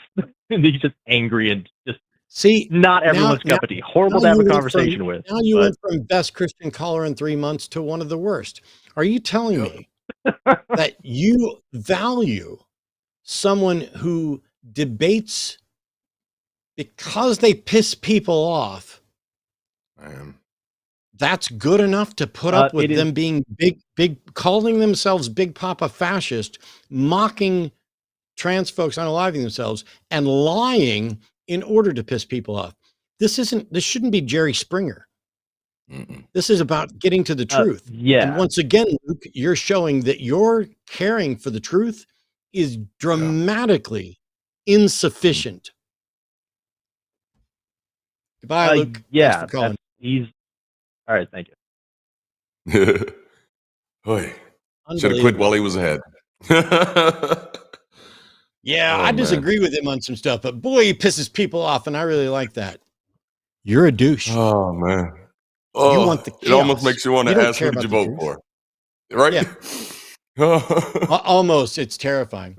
If we're in a world where people are being denied their rights, systematically targeted. We're in a world where somebody might, you, by the way, Luke, I know you're not here to defend yourself. We got one more caller we're going to get to in just a second, but you're advocating for Christianity, recognizing you have no good reason to believe it's true. And so you are already a supporter of Andrew to some extent because you're advocating serious aspects of his worldview. And his worldview is fascist, hateful, ignorant, fundamentalist hate mongering. He's a liar who isn't good at debate. And I'm not interested in being a debater on Jerry Springer, which is why I don't do modern day debates again. But I will say there was a young man who called the show not too long ago named Matthew, who was interested in possibly having a debate. We had conversations. We are working right now to have a debate. I think April 12th. Is that a Saturday?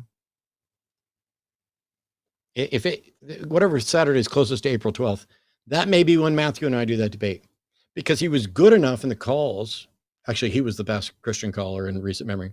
That we're going to have a discussion, and hopefully it's a good debate. I don't think for a second that Matthew is going to show up and be dumb enough to just be like, well, what if I concede your worldview and ask you, have you explained to me how a man can get pregnant? Because that's a waste of time. Wow. It's really easy. How can a man become pregnant? Well, first of all, there are some genetic conditions where someone that anyone would describe as a man could potentially get pregnant. You can go look up the science on that. But the big issue here is that when we talk about man, we're also including trans men who have all the parts that are required to bear a child. If you don't want to consider them men, that's a different issue. But to say that Matt says men can be pregnant and mock it is to be dishonest at the very foundation, because you are equivocating in an equivocation fallacy on the word man. You're saying that Matt said how I define man can be pregnant. And in fact, yes, potentially under some really strange circumstances, but generally speaking, I'm not talking about that and wasn't. But it's bizarre, the thing they get hung up on. You think a man can get pregnant? You know? No, I think a person with functioning ovaries and a womb who is producing eggs and generally otherwise healthy can get pregnant. And that's just a fact. The issue of whether or not you count that person as a man, a trans man, whatever else, that's a separate issue. And when you have someone like Andrew, who either does not understand, even after having this explained to him over and over again, or doesn't care to understand and just tries to go with a sensationalized cheap shot, that person's not there for debate. That person's there to give Luke a Woody. Because he pissed people off. Well, I hope you never get another erection, Luke. How you like that? I hope nothing gives you an erection for the rest of your life. All right. Final call from today. James is calling from Missouri, my home state, even though I haven't lived there since like 87, I think. Missouri. Pronouns are he, him. He wants to explain why he's a theist. James, welcome. You're on with Darante and Matt. Well, thank you, Matt. Can you hear me all right? We hear you great, James. You hear me great? Yep. Okay, yeah. I talked to whoever took the call, and they said it wasn't coming through too clear. So anyway, yeah, I want to explain why I'm a theist. Can I ask you before you start, and then I'll kind of bow out a little bit, because is this going to be like a personal testimony, or are you giving us a reason that we should also believe? No, I'm just giving you my personal testimony why I'm a theist, not why anybody else is. So, but I got a question.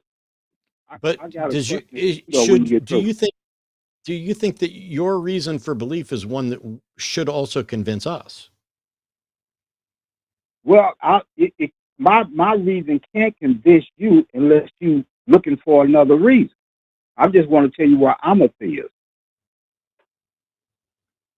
Okay, I don't know how helpful that's going to be, James, because we're looking for reasons for us to believe. I don't know if you heard the caller earlier who thinks that there's no prove it, because that'd be like a waste. But if you say, hey, I believe because God revealed it to me privately, or I witnessed a miracle, or God spoke to me, would you agree that all of those are experiences you had that do us no good? I mean, it's not going to convince me that God's real. Well, it may convince you. I'm not. I can't say it. Okay. As long Don't you think there's some reason to think that it could convince us? Go ahead. Okay, well, the reason why I'm a theist is because God took my sins away. How do you know that? All right. Well, I was at an early age, around about 14 years of age. I was in reform school, right? And we used to go to town and go to church every Sunday. But one particular Sunday, we went to church. They had an evangelist there. Now, our house parent, the male, had told us not to stay after church, but to come straight back after church service. When I heard this evangelist, I decided to get baptized. And everybody said, well, we're supposed to go back, but I was convicted. I said, I'm staying, I'm getting baptized. So I got baptized and went back. When I got back, I was questioning why, I stayed. So I told them, look, I heard the message and I was convicted and I wanted to get baptized. So they didn't say anything about it. Wasn't no reply to that. So everything went well. And everybody looked and was wondering why I didn't get in trouble. But the next day, the female part of the house parenting team brought me and set me down on her knee and told me how proud she was of me and put her arms around me and told me how proud she was of me and how wonderful it was that I made the decision to be baptized. Then after she told me that, then she started telling me all the things that I would have to do since I had been baptized. And I don't think she knew it, but when she told me all the things that I had to do, then I said in my mind, I'm voiding this contract because that ain't the contract I came in on. I heard the gospel say that God would be baptized and God would give you eternal life. But no stipulations on it. Be baptized and receive eternal life. So I got baptized because God was giving me eternal life. So now this woman is telling me I got to do something to keep it. And I said, no, that wasn't in the contract. So, James, can I ask you a question real quick? You said you got baptized to get eternal life. Did you ever get proof in the eternal life, or you just took somebody else's word for it? Well, I took the evangelist's word for it. Okay, so you didn't Is that get also? Is that also how you know? You said God took away your sins. Is that? Yeah. Do you believe that also just because you took their word for it? But not in that incident. I got baptized originally because he said that God would give you eternal life if you got baptized. Sin wasn't in the question then. He said, come on down, be baptized. God will forgive your sins. And James, can you fast forward to the part where God took your sins away? Because this sounds like the prequel. Yeah. Can you just go ahead and fast forward? Yeah, it is a prequel. Yeah, okay. We don't need the prequel. Just get straight to the point. Get straight to where you are. We're short on time, brother. Okay, so anyway, when a woman told me what I would have to do, I canceled that out. And I decided I wasn't going to church no more and I wasn't believing no God because he said he was going to give it to me. I supposedly got it, and now I got to do something to keep it. So that means I had to earn it, and I didn't want it if I had to earn it. So fast forward, maybe 12 years. I'm 26 years old. And I just got out of the Marine Corps. And I'm at the crossroads of my life, making a decision on what I was going to do. I was jaded, disappointed with the world and everything that was in it. And I thought the only means for me to survive in this world was to get money. And the only way I knew how to get some money was with a gun. So I was about to step into a life of crime. Okay? So one Sunday came, and I was going to give the church one more try because I really didn't want to if I made this decision, I knew once I got in, I wasn't going to be able to get out. So I gave the church one more try. I went to this Baptist church one Sunday. And I don't remember what the service was or whatever was going on, but it didn't register with me. So I was leaving out of the church, and maybe it was an usher or a deacon. I don't know, but they were dressed as maybe like an usher or a deacon. And it was an older James, gentleman. when do you get to the point where your sins get taken away, man? We've now heard 3 prequels. Just get straight to the point, James, please. Please, no, try harder. No, I'm literally saying no. I'm saying get straight to the point. Because at this moment, what you're doing, and I'm going to tell you what you're doing, you're just trying to testify in hopes that somebody out there is going to listen and think that, oh man, God took him from crime. So James. All right, I'm going to mute you, James. Let Darante finish. James, all we want you to do, man, you made a claim. Your claim is that he took your sins away. Fast forward to that point. Nothing you're saying is convincing us. I get that this is important to you, but what I'm trying to tell you, none of that means anything to us. So please just get to your claim, man. Yeah. If somebody asks me real quickly, the following is true. I walked down the aisle at a revival at the age of 5 and accepted Jesus into my heart and rededicated my life a number of times in my teenage years as a Southern Baptist. I became convinced that I didn't understand it well enough the first time, so I clearly hadn't been saved, so I did it again. I have a multiple stage story as well. I was a former Christian. I believed this stuff. I was going to be a preacher. Darante was a preacher. All we need to do is explain. What Darante said. All right. What I'm asking you, what are the rules? Now, I'm trying to explain it the way I'm going to explain it, but if you want me to explain it another way, tell me how you want me to do it. The show was supposed to be over 6 minutes ago. We've asked you a handful of times. When did God take your sins? Shut up. Shut up. I'm talking. Shut up. Shut up. I'm talking. Oh, my God. I don't know what the rules. I'm going to mute you. We've asked you a bunch of times. You called in to say why you want to explain why you're a theist. And even though we agreed that it's almost certainly going to be absolutely fucking useless, I decided to put up with this shit and let you go on and on with story after story after story. When did God take your fucking sins away? And how do you know? What do you want me to say? What do you want me to say? Nothing. Goodbye. Oh, snap. Sit there and talk the whole time you're muted while I'm explaining this. Jesus, James. Jesus. Oh, that's too much. Even Jesus couldn't help you out there. Right. All we wanted to know was, God took your sins away. That's cool. I didn't even get to the good questions. Here you go. Darante, let's have fun. You be James, and you tell me that God took your sins away. And then I'll say, when did that happen? And you just say, when I was 14. Cool. How do you know what happened? Oh, I took their word for it. Cool. How do you know there's any such thing as sin to be taken away?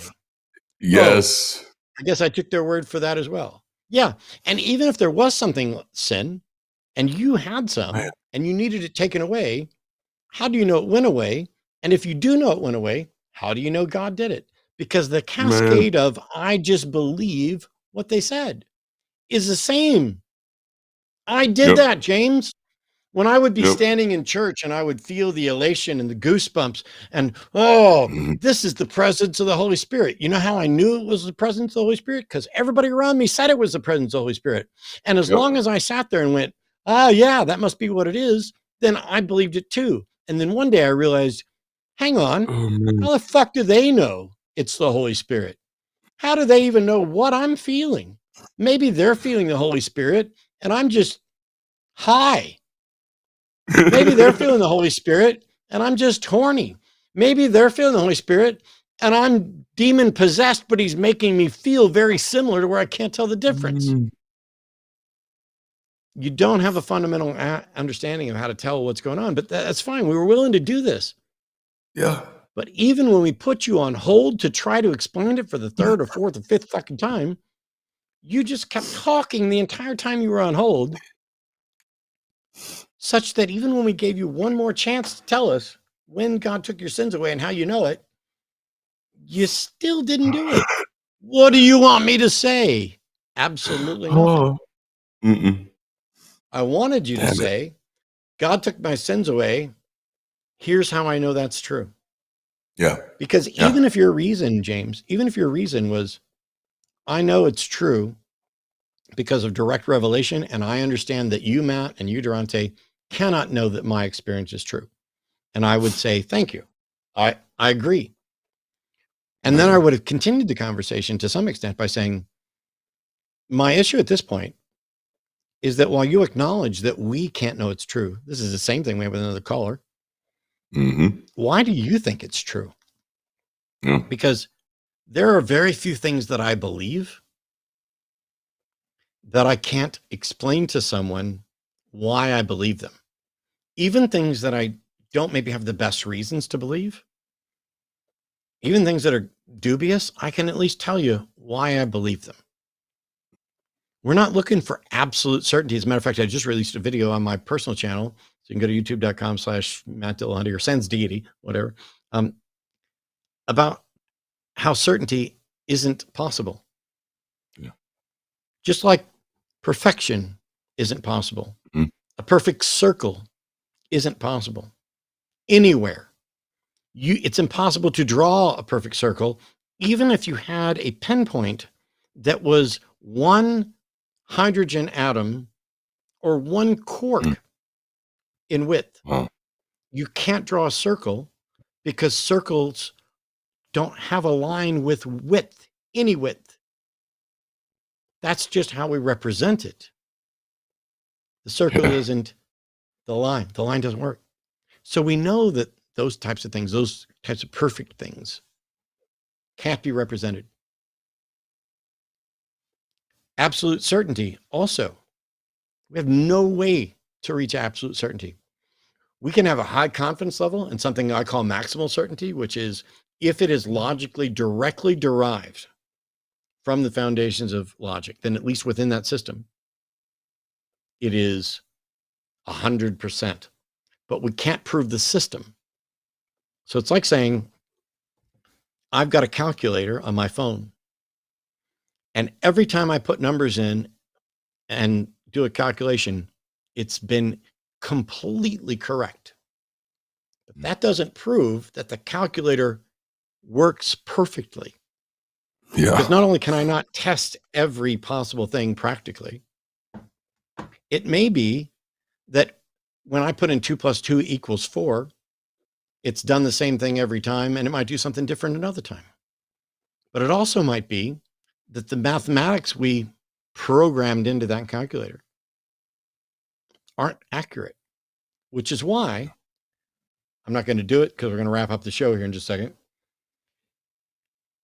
I can have you type a formula into the calculator on your phone, and depending on the answer you get out of that, I can tell you whether your phone is an Android or an Apple.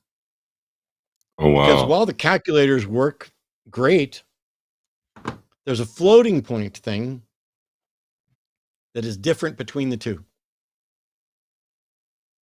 And despite that, we have no reason to think either of them is perfect. Just one of them slightly better in this circumstance. I don't know. You want to remind everybody again about the Yes. Encounter things coming up this summer. Yes, it is coming up in July. We're going to be, there's going to be a lot of great faces there. Again, Aaron Ra, Mandisa, myself, Chris Mallard is going to be there. There's a nice lineup of people. This is going to be my first time coming, so I'm hoping I get to see a lot of new faces out there. I believe it's the weekend of July the 6th. Don't quote me on that, but you can go over to the website and check it out to learn more information about it and what's going on there and why they're protesting. You may be like me when you hear it. Your thoughts may go, okay, why are we protesting this? Please go check out the website, and then you'll actually have something to wrestle with. You'll probably be like me, and it's like, oh, snap, this is actually worth protesting. So definitely check it out. I think it's going to be a good time. I believe it's the 12th. The 12th, July the 12th. Thank you. Sweet. Thank you. So first of all, always good to show with you, Darante. Thank now you. that you're Man, just I love it. a regular old part of the line, I'm sure we're going to do a bazillion shows over the next, at least until God reveals himself to me in a way that I can't explain to anybody. And then I lose my mind by making all kinds of assertions that I can't demonstrate while acknowledging I can't demonstrate them, but then saying that that's okay anyway. I don't know. Meanwhile, the day you guys see me pretending that the Bible has a different take on things than what I'm advocating, and if it changes to be pro Bible, you guys should have me committed. Yeah. Because if I have good reason to make that change, I will have already expressed that good reason and the change beforehand to demonstrate that it's rational. Yep. And if I just disappear someday, do not assume that I found Jesus or Jesus found me or anything of the like. My disappearance is not proof that I've converted. Just like thinking you experienced a miracle isn't proof that you experienced a miracle. And even if you experienced a miracle, it's not confirmation of what the cause of the miracle is. There's a lot of work to be done, and none of us have the answers to everything. But what you can do, get comfortable, or at least more comfortable, with saying, I don't know, but let's see if we can find out how to answer that question. Say that to your kids when they say stuff. And we instill in our society, and have for a long time, an absolutely traumatic reaction to being asked questions for which our personal correct answer would be, I don't know. When we are in school, people are terrified to raise their hand just in case they give the wrong answer. And people are terrified to be called on whether they put their hand up or not, because maybe they don't know the answer. And it builds this fear and anxiety in you that there's something wrong with saying, I don't know. But sometimes it's the right answer. Sometimes it's the best answer. And so after we instill this fear in people that they shouldn't say, I don't know, because that's bad. And they shouldn't attempt to give a wrong answer that they believe is correct because that's bad. What happens next? Well, we learn to lie and we get away with it. And then we find out the people around us who are given other answers to these questions, they clearly don't know any more about this than I did, which means we can do what? We can bullshit people. We can act like we know things, and there's no way for people to show that we're wrong. Now, instead of when somebody says, hey, do you believe in God? Or do you think there's good reason to believe in God? Instead of saying, I don't know, we have to say yes, because we can't be proved wrong. And now we've buffaloed everybody until we buffaloed ourselves, until we buffaloed our country, until we buffaloed our planet and threw away humanity and decency in deference to an idea that something can't be demonstrated and something has not been demonstrated. And the people who think they can demonstrate it, well, rewind and watch the show again, because this was typical of their success rate and their thinking. Thanks everybody for tuning in. Don't forget about the Sunday show after dark tonight at 7 in just less than 2 hours. Wow, we didn't really give anybody any time. On that note, we'll see you guys next time. Now I feel like we should be saying more stuff. Oh, the credits roll. I've already done the Rob Maroon thing of reading off the names. Maybe I should read them backwards sometime. Oh, that would be fun. Oh, I'd suck at that. Raps. Nivik. Yeah.